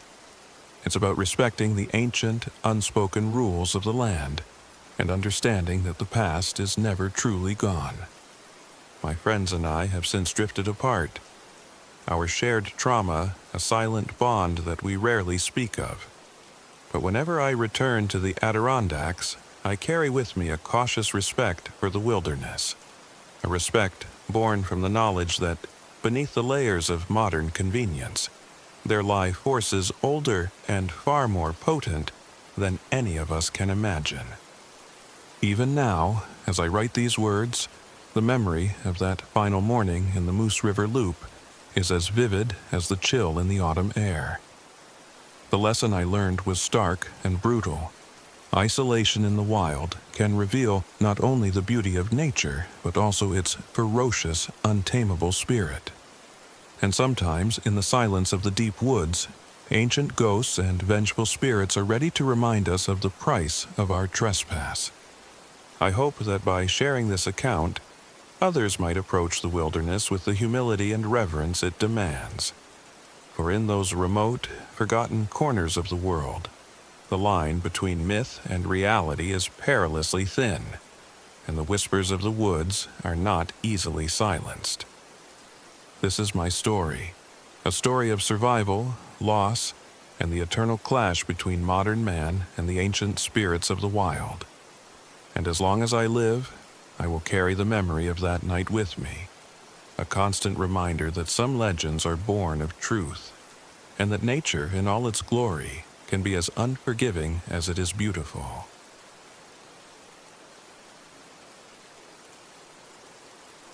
My name is Jack Marshall. I'm 42 years old, and this happened in midwinter in the remote Catskill Mountains of New York. I had been struggling with grief and guilt ever since the unexpected death of my younger sister, and I decided that an RV camping trip into isolation might offer the healing I so desperately sought. My RV, a beaten-up relic I'd restored myself, became both my refuge and my means of escape as I journeyed toward a long-abandoned ghost town on the outskirts of a dense, old-growth forest. I'd chosen this area after reading about the tragic history of a once thriving settlement, now reduced to ruins and haunted by the echoes of lost lives. Locals whispered that the laughter and cries of children, now long gone, still lingered in the wind, a spectral reminder of a dark past. I wasn't sure if these stories were mere superstition or if there was something more, but I hoped that by confronting these memories of loss head-on, I might find some measure of solace. The drive into the Catskills was surreal. Snow blanketed the winding roads, and the dense forest loomed like silent sentinels along the roadside. I remember watching the landscape transform as I neared my destination, towering pines heavy with snow, and the ghost town emerging like a mirage of forgotten time. With each mile, I felt a mixture of trepidation and anticipation, as if the very road ahead was promising a confrontation with my past. I arrived late in the afternoon, the sun hanging low in the pale winter sky. The RV shuddered to a stop on a narrow clearing near the ghost town. I stepped out into the biting cold, the crunch of snow under my boots the only sound as I surveyed my temporary home. The town itself was eerily silent. Sagging roofs and broken windows told stories of hurried abandonment. I set up camp near the outskirts, choosing a spot that overlooked the remnants of what once was a vibrant community. It wasn't long before I began noticing small, unsettling details. While gathering firewood, I found a small rusted toy car half buried in the snow, its paint chipped and faded. Nearby, delicate handprints, as if from a child, were faintly visible on the glass of a long-shattered window. I shook my head, telling myself that these were remnants of the past, mere echoes left behind by time. But as night fell, the echoes grew louder. I remember the first time I heard the giggles, a soft, almost musical sound that floated on the wind as I sat by the small fire in the fading light of dusk. At first, I assumed it was the wind playing tricks on my ears, but the laughter was too clear, too reminiscent of children at play. I tried to ignore it, wrapping my hands around a steaming cup of coffee, yet a chill, deeper than the winter cold, began to creep into my bones. That night, I lay awake in the cramped space of the RV, the steady howl of the wind outside mingling with the occasional creak of the old vehicle. My thoughts drifted unbidden to my sister, the sound of her laughter, the warmth of her smile. In the darkness, those memories twisted into something bittersweet, as if the past was trying to speak to me from beyond. I told myself that grief could manifest in strange ways, but as the hours passed, I began to wonder if I wasn't alone. Around midnight, I awoke to a soft whisper that seemed to come from the very walls of the RV. I sat up, heart pounding, straining to listen. The whisper was indistinct, like a child calling out softly, yet it carried a weight of sorrow that sent shivers down my spine. Gathering my courage, I unlatched the door and stepped out into the frigid air. The night was dark, and the sky obscured by heavy clouds. Yet the outline of the ghost town loomed in the distance like a specter. Following the sound, I moved toward the ruined buildings, my flashlight trembling in my hand. The beam of light danced across broken glass and warped wood, illuminating nothing but shadows. As I neared one of the structures, a dilapidated house with a sagging porch, I noticed a figure standing in the doorway. It was a little girl, her face pale and her eyes filled with an indescribable sadness. She was dressed in faded clothing that looked as though it belonged to another era. For a moment, time seemed to freeze. I was transfixed by her sorrowful gaze, and in that moment, I felt as though she were reaching out to me. "Hello?" I called softly, unsure if she could hear me. The girl did not move. Her eyes remained fixed on me, and then, as silently as she had appeared, she faded into the darkness. I stood there for several agonizing moments, heart pounding, grappling with the uncertainty of what I had just experienced. Was she a ghost? A remnant of the tragedy that had befallen this town, or merely a figment of my grief-stricken imagination? The following morning, I awoke with a lingering sense of disquiet. The night had been a blur of half-formed images and whispers that haunted the edges of my thoughts.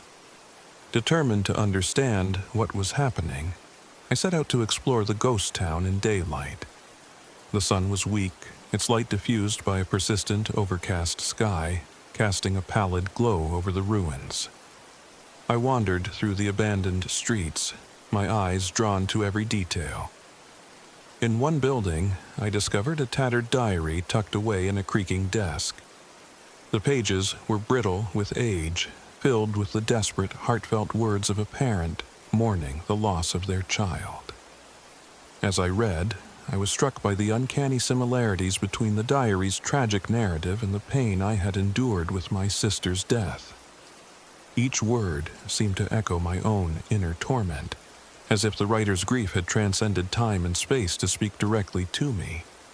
I continued my search, finding old photographs and personal belongings scattered throughout the town.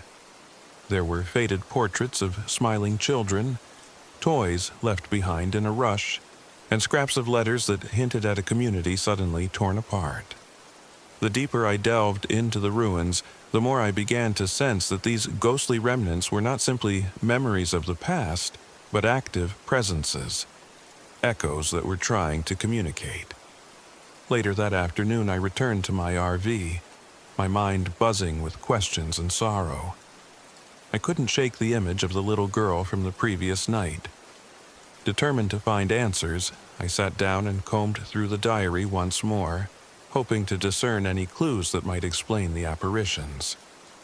The entries described inexplicable laughter, fleeting shadows, and the haunting presence of children whose lives had been cut tragically short. A recurring line caught my attention.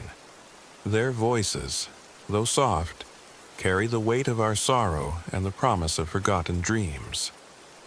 I realized then that the children were not malevolent spirits seeking to harm, but sorrowful echoes of a lost past, reaching out in their own way. That evening, as twilight began to settle over the ghost town, I prepared for another night in the RV with a mix of trepidation and resolve. I gathered my few belongings, a weathered journal, the diary I'd found, and a small camera I hoped might capture evidence of the inexplicable. The RV's interior was cramped, and the flickering light from a single candle cast long, dancing shadows on the walls. I tried to steady my breathing, reminding myself that I was here to confront my own grief, as much as to witness the supernatural. Not long after the candle's light faded into darkness, I heard it again. A soft, melodic giggle, barely audible above the whisper of the wind. I lay in the narrow berth, eyes straining in the dark, and soon a series of delicate footsteps echoed in the space outside. My pulse quickened as I reached for the camera, desperate to record whatever phenomenon might be unfolding. I caught fleeting glimpses, small, shadowy figures darting between the abandoned structures, and a spectral outline of a child playing where no child should be. The apparitions were elusive, as if aware of my intrusion, their presence both haunting and heartbreaking. Unable to sleep, I resolved to follow the sounds and shadows, stepping out into the cold night armed with nothing but my flashlight and a heavy heart. The ghostly laughter seemed to lead me deeper into the town, toward a cluster of ruins that looked different from the rest. There, amid the crumbling walls, I saw her again. The little girl from before. This time, she stood near what once might have been a schoolhouse, her eyes shining with a sorrow that cut through the icy air. "Who are you?"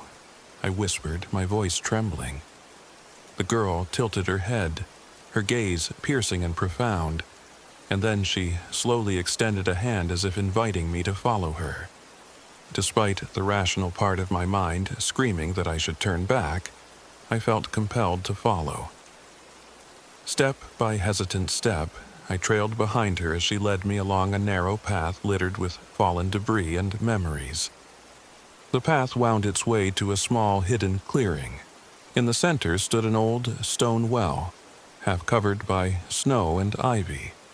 The girl paused at the edge of the well, and for a long moment I felt as though time itself had stilled. I knelt beside her, peering into the dark, cavernous opening. At first, there was nothing but inky blackness, but then I noticed something glimmering at the bottom, an object, or perhaps several objects, that caught the faint light of my flashlight. I couldn't make out what they were, but the scene stirred something deep within me, a memory, a feeling of loss that was all too familiar. As I sat there, contemplating the silent well and the spectral child at my side, I realized that this journey was no longer solely about uncovering the ghost town's secrets. It had become an internal pilgrimage, a quest for understanding and forgiveness. The grief that had followed me since my sister's passing, the guilt I had harbored for so long, now seemed intertwined with the sorrow of these lost children. Their laughter, their ephemeral presence, was a manifestation of a shared ancient mourning, a collective lament for what had been irretrievably lost. In the quiet of that clearing, with the wind whispering through the trees and the distant echoes of children's voices filling the air, I found myself speaking softly. "I'm sorry," I said, not only to the ghostly figures before me, but to the memory of my sister and to the souls of this forgotten town. I poured my heart out in that silent, cathartic moment, offering apologies for the neglect and sorrow that had bound us all together. The little girl's eyes softened, and for a moment, it seemed as though the weight of years of grief was lifting, if only slightly. After what felt like an eternity, the spectral child slowly receded into the darkness, leaving me alone with my thoughts and the cold, ancient stone of the well. I returned to the RV with a profound sense of both loss and acceptance. That night, as I lay awake listening to the soft hum of the wind, I felt an unfamiliar peace settle over me. The ghostly laughter continued intermittently, a reminder that the past was always present, but it no longer filled me with terror. Instead, it resonated with the bittersweet melody of memory, urging me to let go. In the following days, I spent time exploring the remnants of the ghost town, piecing together the stories of those who once lived there. I uncovered more diaries, letters, and photographs, each artifact a testament to lives interrupted by tragedy. I learned that the town had been abandoned after a series of mysterious disappearances. Children, in particular, had vanished, leaving behind a community steeped in sorrow. The parallels between that historical tragedy and my own personal loss were impossible to ignore, and I began to see the ghostly children not as harbingers of doom, but as echoes of lives unfulfilled and dreams cut short. My days were filled with quiet reflection and gentle exploration, and by the time I felt ready to leave the ghost town, a transformation had taken place within me. The oppressive weight of guilt that had haunted my every step was slowly being replaced by a tentative sense of forgiveness, both for myself and for the past. The RV, which had once felt like a fragile barrier between me and the harsh reality of grief, now served as a mobile sanctuary of memory and healing. On my final night before departing the Catskills, I sat by a small fire outside the RV, the flames flickering in the cold night air. The silence was no longer oppressive, but filled with a soft, mournful cadence, a chorus of unseen voices joining the wind. I took out the diary and a handful of photographs, tracing the lines of faded ink and worn edges with my fingertips.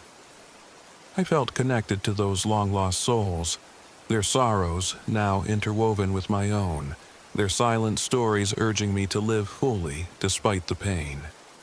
As dawn broke over the snow-covered horizon, I prepared to drive away from the ghost town, my heart heavy yet strangely light.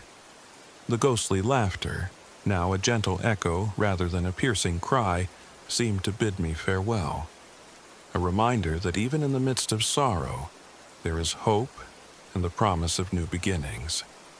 I left behind the abandoned streets and crumbling buildings, but I carried their stories with me, a living testament to the enduring power of memory.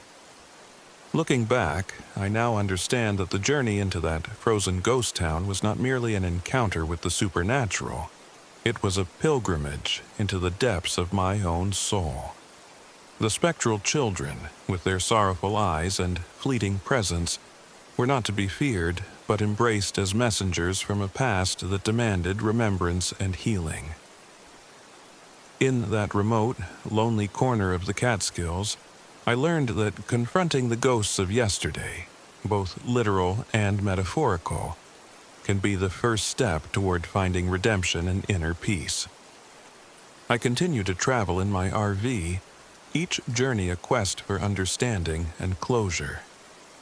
The lessons I learned in that ghost town have become a part of me, a reminder that our pasts, no matter how painful, are woven into the fabric of who we are. And sometimes, in the quiet solitude of an abandoned place, the whispers of the past can guide us toward the light of forgiveness and renewal. This is my story, a story of isolation, sorrow, and ultimately, healing. In the echoing laughter of ghostly children and the silent testimonies of a forgotten town, I found a way to let go of the grief that had held me captive for so long. And as I drive along the winding roads of the Catskills, the soft, spectral voices remind me that every ending, no matter how tragic, carries within it the seeds of a new beginning.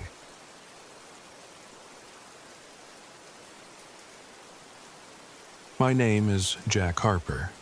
I'm 35 years old, and this happened one crisp autumn in the Adirondacks near Mirror Lake. I had been dreaming of an escape from the relentless pace of city life for months, so when my three friends, Sarah Collins, Mike Dawson, and Elena Rivera, agreed to join me on an RV camping trip, I felt like fate had finally answered my silent prayers. Little did I know that the promise of solace would soon twist into a nightmare that would haunt me for the rest of my days. Our journey began on a clear, brisk morning.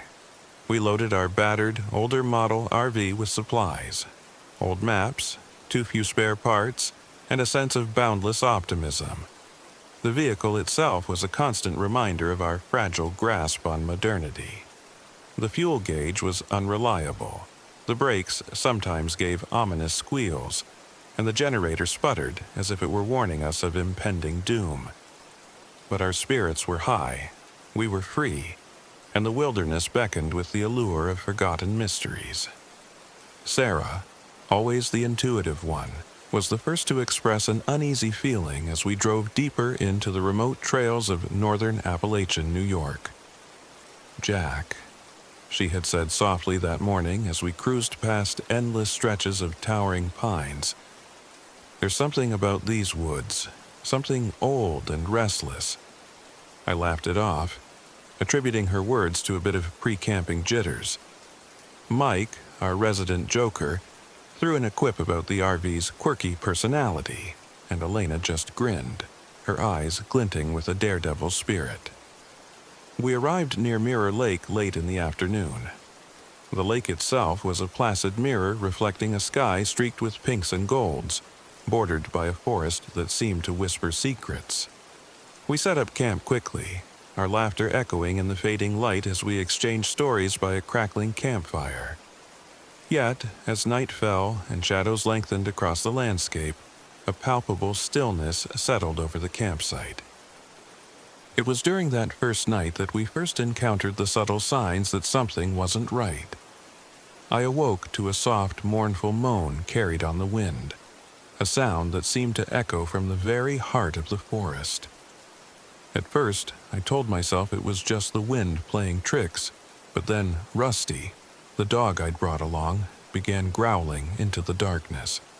I stepped out to investigate, my breath visible in the cold air, and my eyes straining against the gloom. Far off, near the water's edge, I saw a pale figure clad in a flowing white dress, drifting like a wisp. I froze, heart pounding, unsure if I was witnessing a spectral illusion or a trick of the light. The next morning, while we attempted to fix a minor malfunction with the RV's generator, Sarah found something strange. Hidden in the underbrush near our campsite were odd markings carved into a tree. They were intricate, indigenous symbols reminiscent of Iroquois motifs, a language of the land that we were only dimly aware of. I brushed off Sarah's alarm, insisting it was perhaps the work of local kids pranking campers. But deep inside, I felt an inexplicable chill. Our first day of hiking was filled with tension that none of us could quite shake. The forest, usually comforting in its quiet majesty, now seemed to conspire with an unseen force.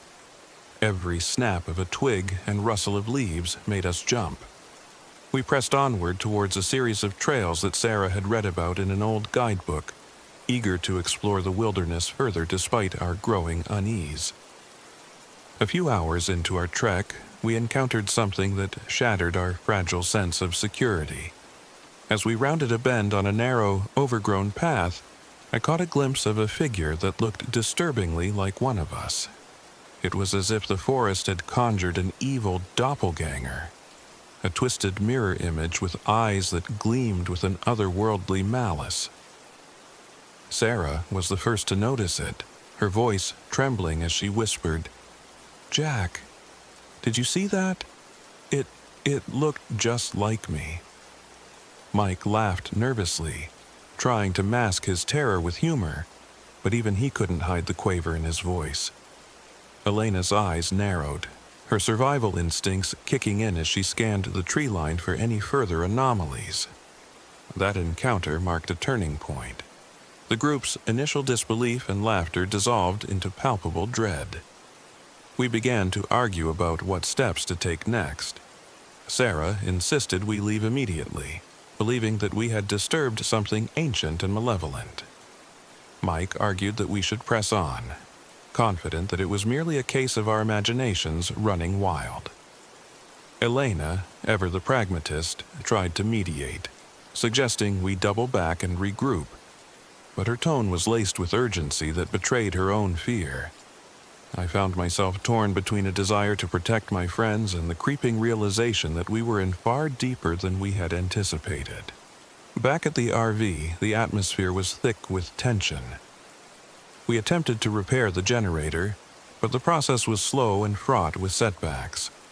The RV's temperamental nature mirrored our own fragile state. The night crept in once more, and with it, a deep, oppressive silence that seemed to swallow our whispered conversations. Then came the knocks. At first, they were soft, almost polite, as if someone were knocking to be let in. But they soon grew louder and more insistent, echoing off the metal walls of the RV. I remember clutching a wrench in my sweaty hand as I approached the door, my mind racing with possibilities. Who could be out here, in this forsaken corner of the wilderness, at this ungodly hour? My hand trembled as I slowly cracked the door open, only to be met with nothing but the inky blackness and the echo of my own heartbeat. But the knocks did not stop. Instead, a low, rhythmic thumping began, almost as if something were trying to force its way through. It was then that I noticed the RV's side mirror reflecting not just the dense trees, but a shadow moving with a deliberate, predatory grace. I stepped back, the wrench clattering to the floor as the presence outside shifted closer. Desperation gripped me as I called out to Sarah, Mike, and Elena. Their faces, illuminated by the weak interior light of the RV, were etched with terror. "We need to do something," I said, voice strained. Elena was the first to speak, her tone resolute despite the fear in her eyes. "We can't just sit here. We need to find a way to protect ourselves." Sarah, however, was visibly shaken, insisting that we must understand what we were dealing with first. "It's like it's watching us, imitating us," she whispered. Mike muttered something incoherent about stupid urban legends, but I could tell he was as terrified as the rest of us. In the following days, our attempts to escape the area were met with continuous setbacks. The RV's mechanical failures became more frequent, and our navigation skills faltered as the forest seemed to shift around us. Every path we took led us in circles, as if the woods were deliberately confounding us. It was during one of these frantic drives that we came across a small ranger station near Keene Valley. Inside, we found a faded journal tucked away in a dusty drawer. The journal detailed accounts of strange apparitions, mysterious carvings, and unexplained disappearances. A chronicle that echoed our own experiences. It suggested that the indigenous symbols we had seen were not random acts of vandalism, but part of an ancient curse tied to the land's dark past. According to the journal, centuries ago, a tragic betrayal during colonial times had given birth to a vengeful spirit. This malevolent force, known by locals as the shadow doppelganger, was said to mimic those it encountered, sowing discord and mistrust among its victims. It was not a passive ghost, but an active predator, striking without warning and leaving death in its wake. The journal described one particularly harrowing encounter where a family had been torn apart by the entity's violent assaults. A stark warning that survival in these woods required more than just physical endurance. Armed with this newfound knowledge, we resolved to confront the darkness head-on. Our next step was to set up a series of makeshift defenses around the RV. Elena led the charge, instructing us on how to use available materials: old wooden planks, metal scraps, even parts from the RV to barricade the entry points. We rigged up crude alarms from cans and string, all while tension simmered beneath the surface. It was during these preparations that the entity made its presence known in full force. Late one night, as I lay awake listening to the creaks and groans of our fortified shelter, I heard it. The unmistakable sound of footsteps on the roof of the RV. They were light at first, almost deliberate, and then they began to pummel the metal with a rhythmic, methodical pounding. I bolted upright, adrenaline surging as I reached for a flashlight and grabbed a heavy pipe from our makeshift arsenal. The beam of light cut through the darkness, revealing a fleeting glimpse of something moving with unnatural agility atop the RV. I could barely make out its shape, a silhouette that mirrored my own, yet with eyes that burned with a cold, predatory light. My heart hammered as I yelled for the others. Sarah's voice was shaky as she recounted her own terror of seeing the same doppelganger earlier that day while on a short walk by the lake. Mike was already outside, scanning the tree line, while Elena prepared to defend our barricade. The creature did not speak or make any attempt at communication. It simply observed us, its presence a silent threat that permeated the air with dread. Over the next few hours, the entity's attacks grew bolder. It stalked us relentlessly, exploiting every moment of vulnerability. One fateful evening, as we huddled together in the cramped confines of the RV, a violent clash erupted when the creature forced its way through one of our barricaded windows. In the ensuing chaos, a scuffle broke out. Elena, ever the fearless warrior, rushed at the figure with a makeshift spear, only to be met with a strength that defied human limits. The creature's form blurred and shifted as it attacked, leaving behind a trail of pain and confusion.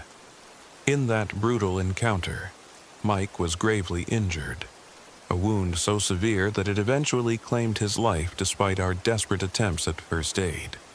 The loss of Mike shattered whatever semblance of normalcy we had left. The atmosphere inside the RV turned to one of despair and bitter regret. We argued over our next course of action. Sarah, whose intuition had proven prescient from the start, pleaded for a ritual or some sort of appeasement based on the indigenous lore we had uncovered. There has to be a way to weaken it, to force it back to where it belongs, she insisted, her voice thick with unshed tears. I, burdened by the responsibility of leadership and the guilt of failing to protect my friends, felt powerless yet determined. It was then that Elena, her face set in grim determination, volunteered a dangerous plan. "I'll lure it away," she declared. "Give us a chance to get out of here. I know these woods like the back of my hand." The idea was reckless. Yet, in our desperate state, it was our only hope. We spent the next few frantic hours preparing for her sacrifice. I helped her fashion a decoy, a figure clothed in our own belongings, designed to mimic our scent and appearance. Sarah, with her research and intuition, recited a few lines from the journal that hinted at rituals capable of binding the entity temporarily. The night Elena set her plan in motion was moonless, the darkness so complete it seemed to press in on all sides. I watched from the safety of our fortified RV as she disappeared into the forest, the decoy left behind on the ground. The silence that followed was deafening. Minutes turned into hours as we waited in terror, our eyes fixed on every shifting shadow. And then, just as the cold grip of despair began to take hold, the decoy was attacked. We heard Elena's distant screams echo through the trees, followed by a ferocious, guttural roar that made the very air vibrate with malice. I couldn't stay any longer. Grabbing what little I had left, a flashlight, the heavy pipe, and a determined heart, I bolted from the RV, racing through the forest toward Elena's last known position. Sarah trailed close behind, her face a mask of sorrow and fear. The woods were a labyrinth of twisted branches and shifting mists, each step a battle against the disorienting pull of the supernatural. Every so often I thought I caught a glimpse of that accursed figure, stalking us from a distance, its eyes burning like embers in the dark. We finally found Elena in a small clearing, her body battered but her spirit unbroken. She was surrounded by an aura of otherworldly energy, a swirling mass of shadow and malice that seemed to pulsate with a life of its own. "Jack," she rasped, blood trickling from a deep gash on her arm. "It's not just imitating us. It's feeding on our fears. It wants to break us apart." In that moment, with the entity looming dangerously close, our survival instincts kicked in. Sarah's voice, trembling yet resolute, guided us through the ritual described in the journal. We gathered items from the forest, branches, leaves, and water from the nearby stream, and arranged them in a circle around Elena. Reciting the ancient words from memory, Sarah's voice mingled with the sounds of the forest, creating a strange hypnotic cadence that seemed to disrupt the creature's advance. The entity shrieked, a sound that was not entirely human, echoing with the sorrow of ages. For a fleeting moment its form faltered, and the forest seemed to hold its breath. I felt a surge of hope as I realized that our desperate act might just be enough to drive it away. But the victory was short-lived. As the circle's protective power waned, the creature regrouped, more furious and violent than before. In a final desperate bid to save what remained of our sanity and our lives, I rallied Elena and Sarah. "We have to run, now!" I shouted. The escape was chaotic and heart-wrenching. We dashed through the forest, the malevolent presence in hot pursuit. Every crack of a twig, every whisper of wind, felt like a signal that our time was running out. I clutched Sarah's hand tightly as we navigated the labyrinthine paths, the RV a distant beacon of hope that receded with every step. Behind us, the relentless sound of pursuit and the anguished cries of our lost friend Mike haunted our every moment. Eventually, after what seemed like an eternity of terror and despair, we emerged onto a familiar trail that led back to civilization. The darkness of the forest was replaced by the cold, indifferent glow of distant streetlights. We collapsed at the roadside, our bodies battered, our minds scarred. In the aftermath, as authorities and local communities tried to piece together our story, we found little solace in the explanations they offered. They spoke of urban legends and faulty equipment, as if our ordeal were nothing more than an overactive imagination fueled by isolation. But we knew the truth. In the heart of the Adirondacks, we had encountered a force that defied logic. A supernatural predator born of ancient injustices and modern neglect. The entity, the shadow doppelganger, had been dangerous and violent, leaving a trail of death and despair in its wake. Though it had been driven off for the night by our desperate ritual, Its presence lingered in the twisted shapes of the trees and the echoes of our shattered memories. In the weeks that followed, as I struggled to come to terms with the loss of Mike and the sacrifice of Elena, I realized that survival in that forsaken wilderness was about more than just physical endurance. It was about confronting the darkness both outside and within. Every night I was haunted by the memory of that spectral figure, its eyes a constant reminder that some forces in nature and in our souls are best left undisturbed. Today I live with the scars of that ordeal, a constant reminder of the fragile boundary between our world and the hidden realms of the supernatural. I share this story not to invite pity or disbelief, but to warn those who seek solace in isolation. The wilderness, for all its beauty and tranquility, harbors secrets that defy explanation. And sometimes, when you least expect it, those secrets come calling. My name is Jack Harper, and I survived those terrible nights by the mirror-like surface of Mirror Lake. But every time I close my eyes, I see the pale figure in the white dress, the haunting indigenous carvings on the trees, and the shadow of a creature that fed on our very souls. I have learned that some stories are written not in words, but in the silent screams of the forest, and in the heart of a man who dares to face them. Even now, as I rebuild my life away from the Adirondacks, the memory of that dark presence lingers, a constant reminder that the past never truly dies, and that in the depths of isolation, you might just come face to face with a horror that refuses to be forgotten.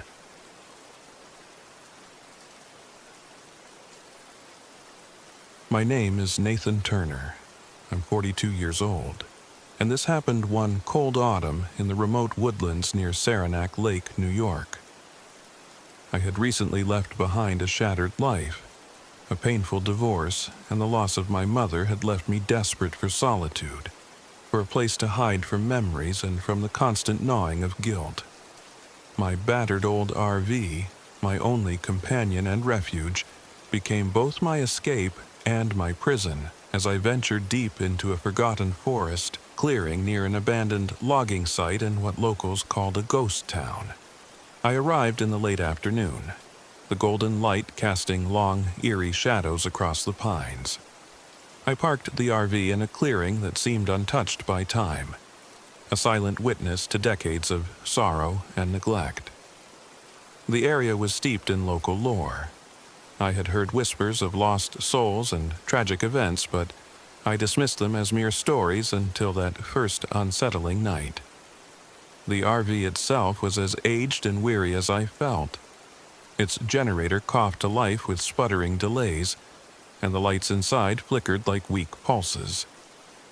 I spent the first hour setting up camp, my hands trembling slightly as I fumbled with old equipment. Despite my desire to isolate myself and find solace, I couldn't shake the feeling that I was not entirely alone. In the distance, the forest exhaled soft sounds, almost like laughter, almost like whispers, barely audible beneath the rustling wind.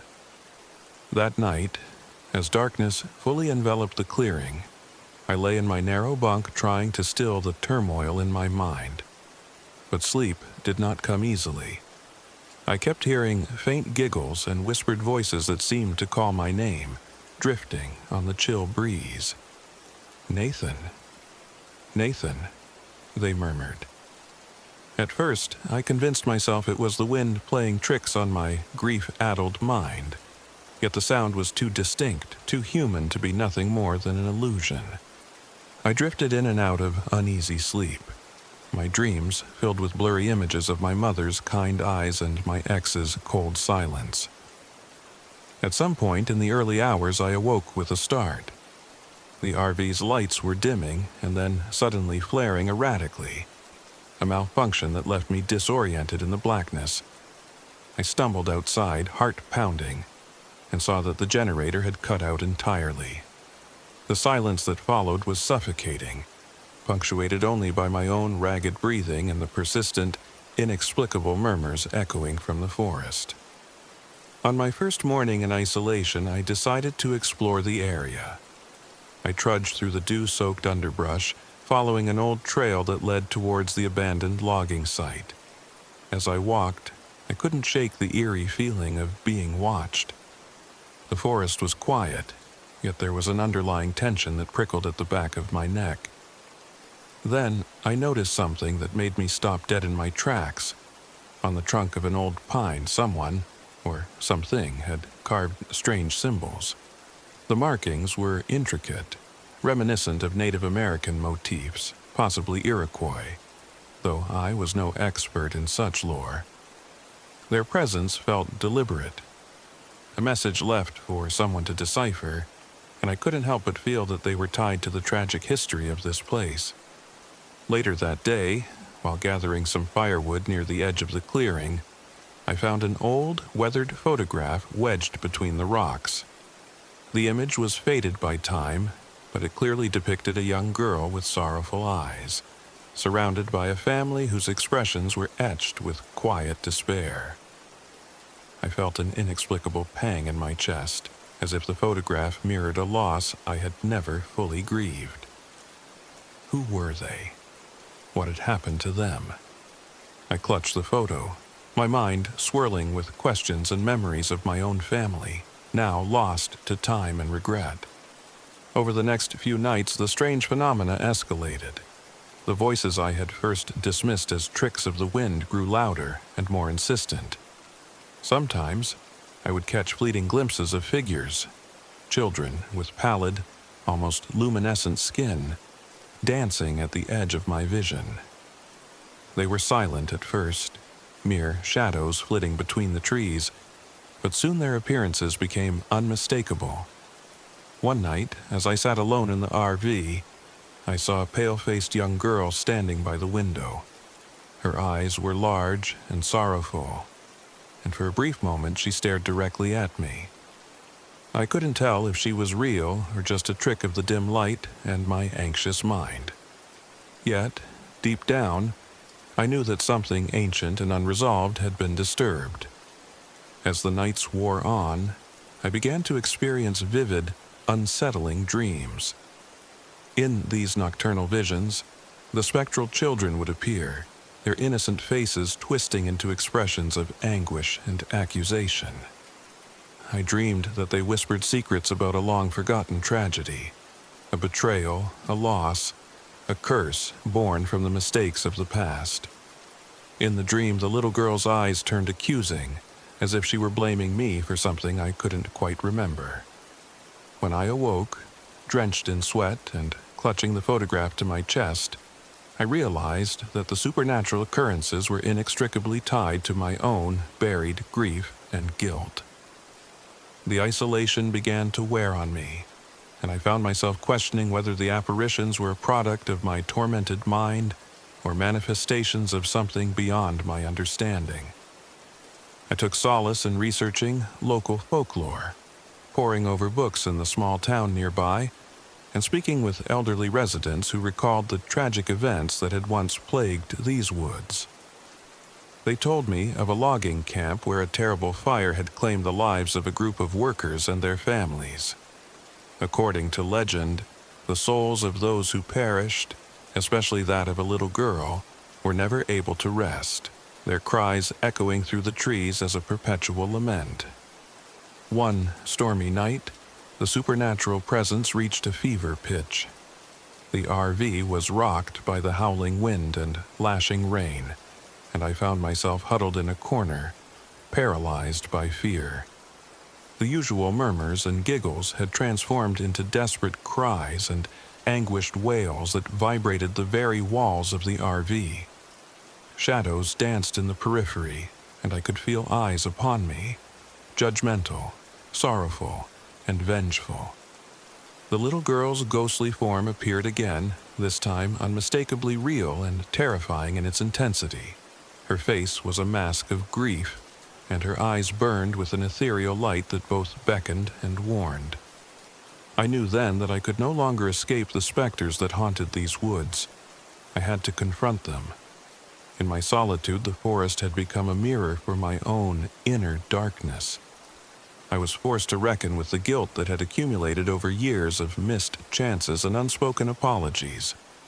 The spectral children, led by the pale-faced girl, were not merely ghosts of the past. They were manifestations of my own remorse, demanding atonement. Desperation gave way to resolve. I gathered the symbols carved into the trees, the fragments of local lore, and the painful memories of my lost family. I decided that if I was to find redemption, I would have to perform a ritual to appease the restless spirits and, in doing so, exorcise the demons within myself. I recalled a passage from an old journal I had read at a local historical society, a passage that spoke of a ritual of forgiveness and release, rooted in indigenous traditions. The ritual was simple yet profound. One must confront the pain, speak the truths that have long been buried, and offer something of oneself in return for peace. On a night when the rain had finally abated and a brittle moon hung low in the sky, I set out to enact the ritual. I cleared a small space in the center of the clearing, marking a circle with branches and stones. I laid the old photograph at the center, a silent offering to the souls that lingered here. Then, with trembling hands and a heart pounding with both fear and determination, I began to speak. I recounted the memories of my mother, the regrets of my failed marriage, and the sorrow that had gnawed at my soul for too long. I admitted my guilt, my failures, and my longing for forgiveness, from myself and from those I had lost. As my voice echoed through the still night, a strange calm began to descend upon the clearing. The spectral figures who had been circling the edges of my vision like restless phantoms paused as if in reverence. The air itself seemed to shudder, and for a fleeting moment I felt a warmth that was both comforting and heartbreaking. It was as if the spirits, recognizing my sincere plea for redemption, were willing to grant me a measure of peace. But peace in the realm of the supernatural is fragile and fleeting. Even as the apparitions receded into the mist, their presence remained like a distant, sorrowful echo. I knew that my exorcism was not a final victory, but rather a turning point, a moment of catharsis that would allow me to begin the long journey toward healing.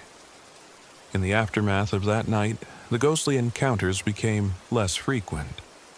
The voices that had once tormented me with their desperate pleas gradually faded into a soft murmur, like the distant call of a mourning dove. In the days that followed, I took stock of the emotional wreckage within me. The isolation that had once seemed a sanctuary now felt like a necessary purgatory, a place where I could confront my inner demons without distraction. I spent long hours walking the forest trails, meditating by the quiet streams, and reading the remnants of local lore that told the tragic stories of the past. With each step, I felt a little less burdened by guilt, a little more capable of forgiving myself for the mistakes that had defined so much of my life. There were moments, however, when the memories would return unbidden, sharp and sudden as a lightning strike. I would see the spectral face of the little girl in a reflection on the water, or hear her soft, sorrowful laughter carried on the wind. In those moments, I realized that the past was not something I could simply leave behind. It was woven into the fabric of who I was, and while that realization was painful, it was also liberating. I began to see that redemption was not a destination but a continuous process, a series of small, often painful steps toward acceptance and healing. Eventually, I decided it was time to leave the clearing and return to a semblance of normal life. I packed up my few belongings and climbed back into the RV, the old machine now seeming like both a relic of my past and a vehicle for my future. As I drove away from the clearing, I took one last look in the rearview mirror. For a brief moment, I thought I saw a flicker of that pale face in the distance, watching me leave, as if to say goodbye. I wasn't sure if it was a farewell or a promise that the spirits would always remain. lurking in the shadows of the silent pines. Now, I live in a small town not far from Saranac Lake, trying to rebuild a life that honors both my memories and my newfound hope. The scars of those nights remain, etched deep into my soul, but they no longer define me. Instead, they serve as a reminder of the journey I took, a journey into isolation, into the depths of my own pain, and ultimately into the possibility of redemption. I share my story not as a cautionary tale of supernatural terror, but as a testament to the power of facing one's inner demons. The ghosts of the past, both literal and metaphorical, can be confronted and, in time, forgiven. My solitary expedition in that forgotten corner of northern New York changed me in ways I'm still coming to understand. The forest, with its ancient trees and whispered secrets, taught me that healing is not found in running away from one's past, but in acknowledging it, in listening to the echoes of silent pines and in allowing oneself to be vulnerable in the face of inexplicable sorrow. The apparitions, the spectral children, and the sorrowful eyes of that pale-faced girl. They were not merely remnants of a tragic history. They were reflections of my own pain, given form by a land that has seen too much loss. Every time I close my eyes now, I see that night of the ritual, the soft glow of the moon on the rain-soaked clearing, and the moment when I bared my soul to the darkness, and every time I feel a quiet, bittersweet hope that maybe, just maybe, forgiveness is possible. That in the echo of every whispered memory and every spectral face, there is the promise of a new beginning, a chance to let go of the burdens that have weighed me down for far too long. I am Nathan Turner, a man who once sought isolation to hide from his past, only to discover that the road to healing winds through the heart of darkness itself.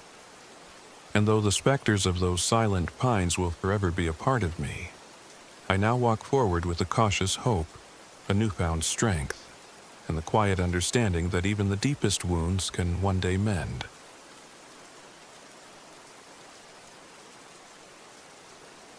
My name is Ethan. I'm 35 years old, and I never imagined that a simple RV camping trip would shatter my world. This is my story, one filled with unyielding isolation, mounting terror, and an ancient evil that stalks the woods along Devil's Path in the Catskill Mountains. I'd always prided myself on being practical, a man of reason and resolve. I'd grown up tinkering with engines and machines, and it was this pragmatic streak that led me to purchase an old RV, a clunker that I affectionately named the Wanderer. My longtime friend Jasmine, whose boundless imagination and passion for folklore often led her into adventures I'd rather avoid, insisted on joining me for a weekend escape. Jasmine's curiosity about local legends, especially the dark tale of a cannibalistic wendigo rooted in Native American myth, was irresistible. Despite my skepticism, I agreed to her plan, confident that the great outdoors would simply offer us the respite we both craved. We set out on a brisk October morning, the crisp air hinting at the winter to come. The RV's engine coughed and spluttered as if protesting the long journey ahead. I shrugged off the mechanical grumbles, believing that a bit of troubleshooting on the roadside was well within my skill set.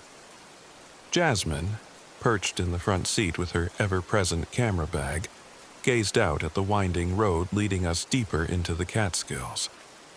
Her eyes shone with a mix of excitement and something I couldn't quite place, an almost mystical anticipation for what lay ahead. Our destination was Devil's Path, a notoriously rugged trail known for its steep climbs and treacherous terrain. Along the way, we passed through quaint little towns and rolling farmlands, but as we ascended into the forested highlands, an eerie silence replaced the cheerful bustle of civilization. The RV's headlights struggled against the encroaching dusk, and soon enough, our troubles began. That first night, we parked on a narrow, barely marked pull-off near the trail. I had spent hours tweaking the RV's navigation system and patching up the faulty headlights, but my efforts did little to dispel the unsettling feeling creeping up on me. As darkness swallowed the world, a dense, unnatural fog rolled in, smothering the campsite in a ghostly haze. Jasmine was the first to notice something amiss. "Ethan, do you hear that?" she whispered, her voice trembling with a mixture of fear and wonder.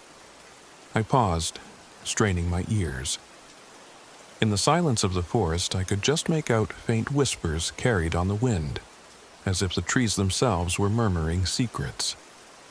I dismissed it as the sound of the wind twisting through the branches, but Jasmine's unease was palpable. The next morning, the fog had lifted, but the memory of those ghostly voices lingered. While gathering firewood, Jasmine stumbled upon a series of strange, fresh tracks near the edge of the clearing, prints that were too large and oddly shaped to belong to any animal we knew. Even more disturbing were the marks etched into the bark of nearby trees, intricate symbols that resembled indigenous ritual carvings. I snapped pictures with my phone, trying to capture every detail, even as a chill ran down my spine. I rationalized that perhaps local hunters or recluses had left these signs, but deep down, I couldn't shake the feeling that we were being watched. Over the following days, our journey took a darker turn. With each passing night, the forest seemed to grow more oppressive.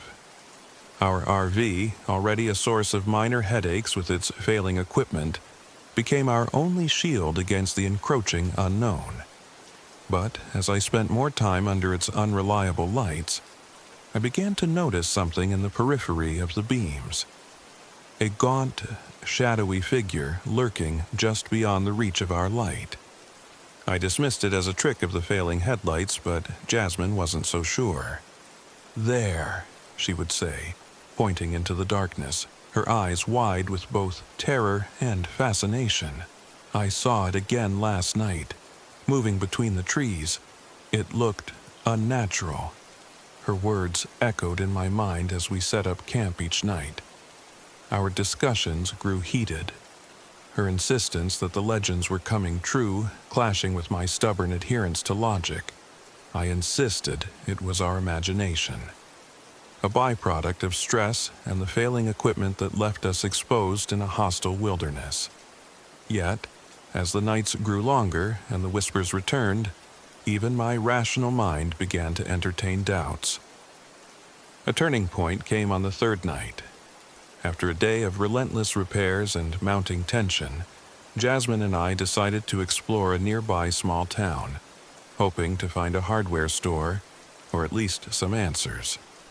The locals, however, greeted us with wary eyes and hushed voices.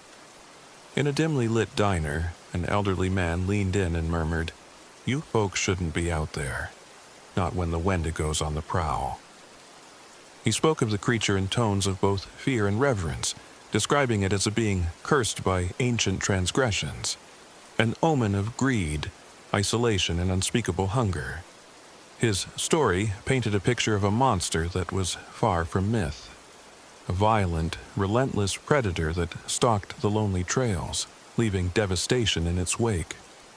Returning to our RV, the weight of his words pressed down on me.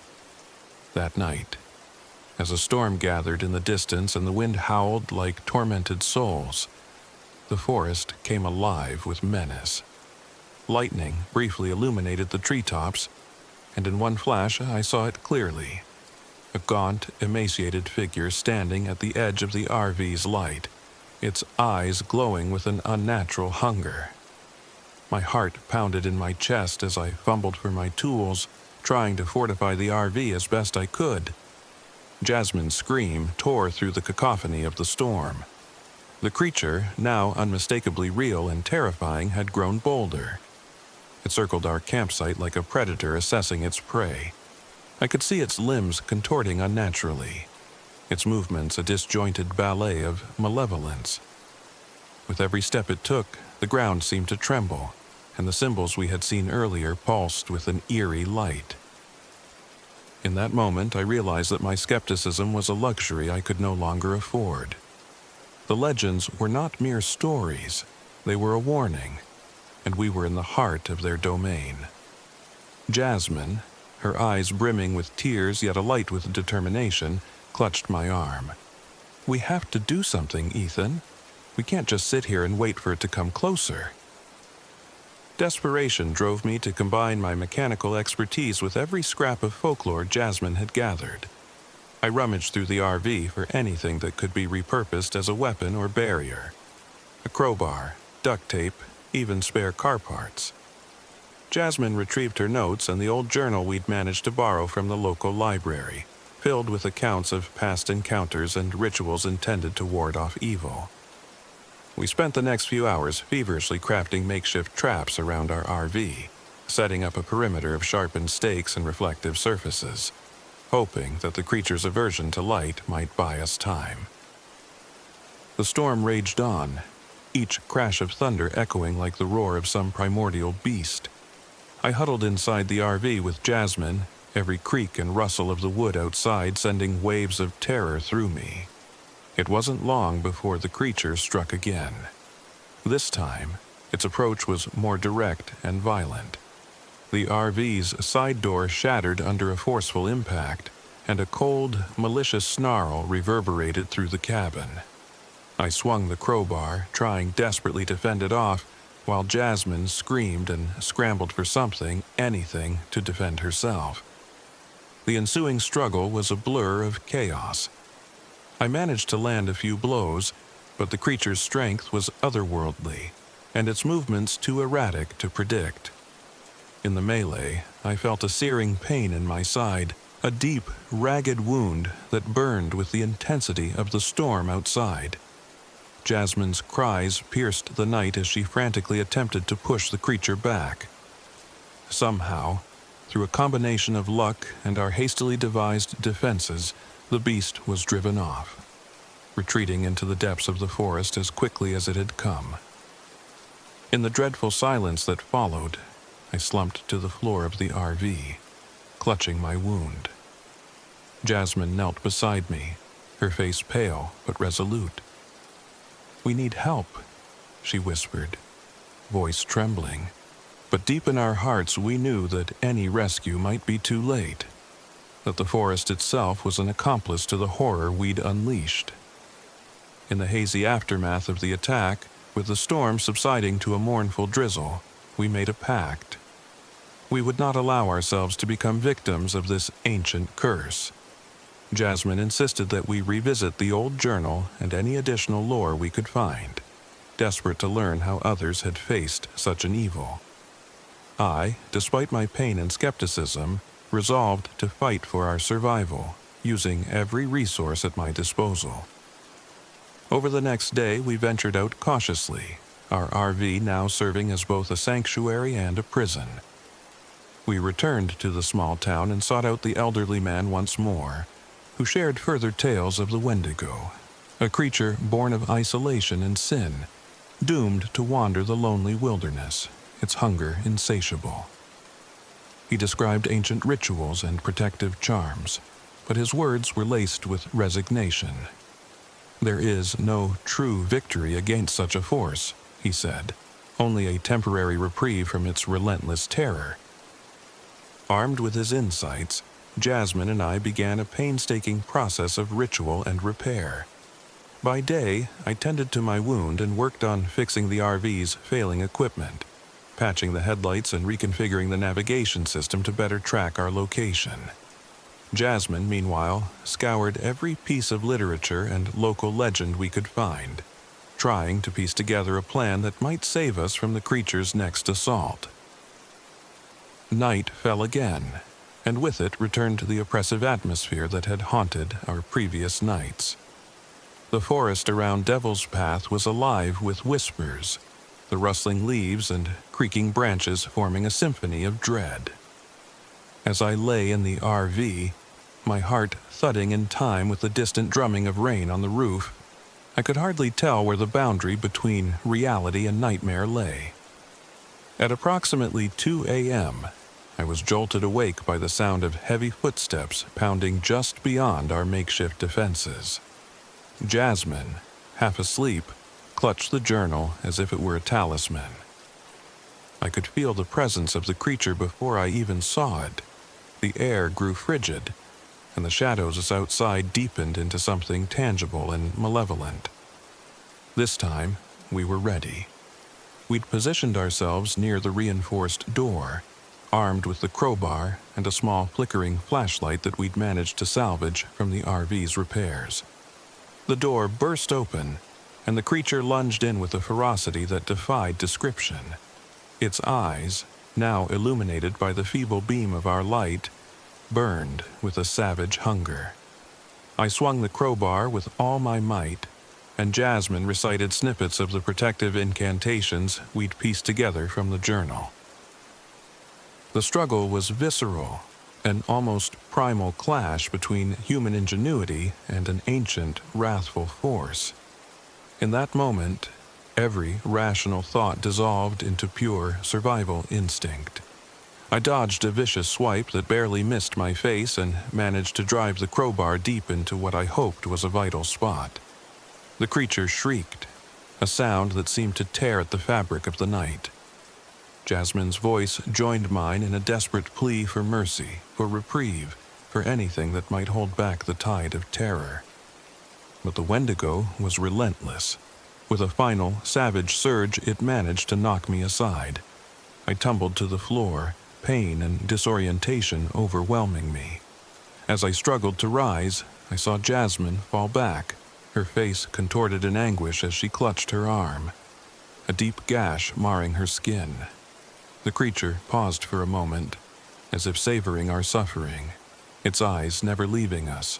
Then, as suddenly as it had appeared, it retreated into the darkness, leaving us battered and bleeding in its wake. In the agonizing silence that followed, I reached out to Jasmine. "We're going to make it," I murmured, though my voice betrayed a tremor of doubt. We dragged ourselves back to the RV, where I managed to staunch my wound with some cloth and bandages we'd salvaged. Jasmine, despite the pain and shock, insisted we document every detail, every symbol, every whispered warning, hoping that our notes might one day serve as a guide for others who might face this ancient horror.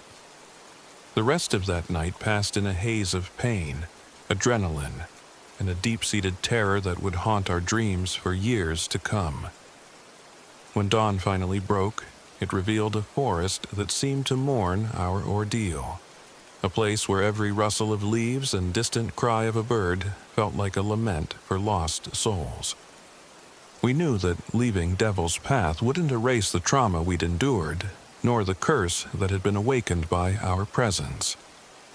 As we packed up the RV, I looked over at Jasmine, whose eyes, once filled with unbridled wonder, now held the solemn weight of someone who had seen too much.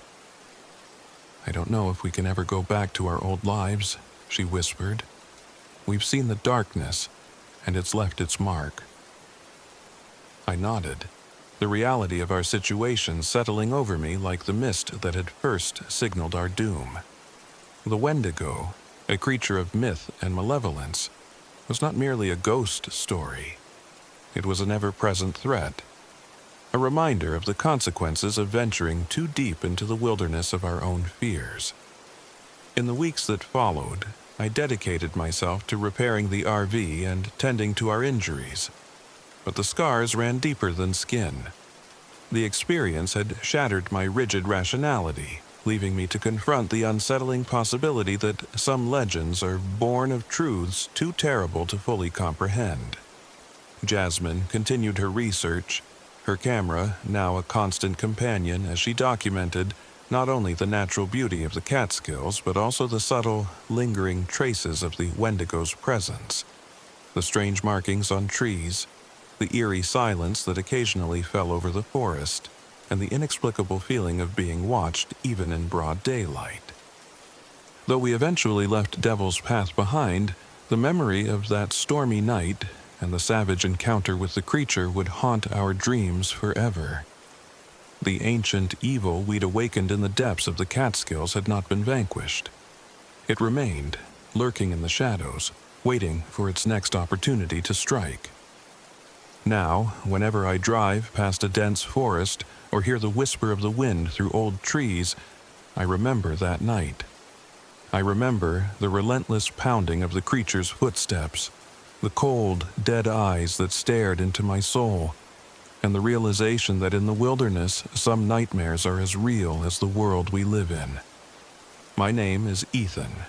I'm 35 years old, and if you ever find yourself alone on a lonely road with nothing but an old RV and a fading light, beware the whispers on Devil's Path. They speak of ancient curses, of a relentless hunger, and of a darkness that no amount of logic can dispel. And sometimes, just sometimes, the line between myth and reality is thinner than you ever dared to imagine.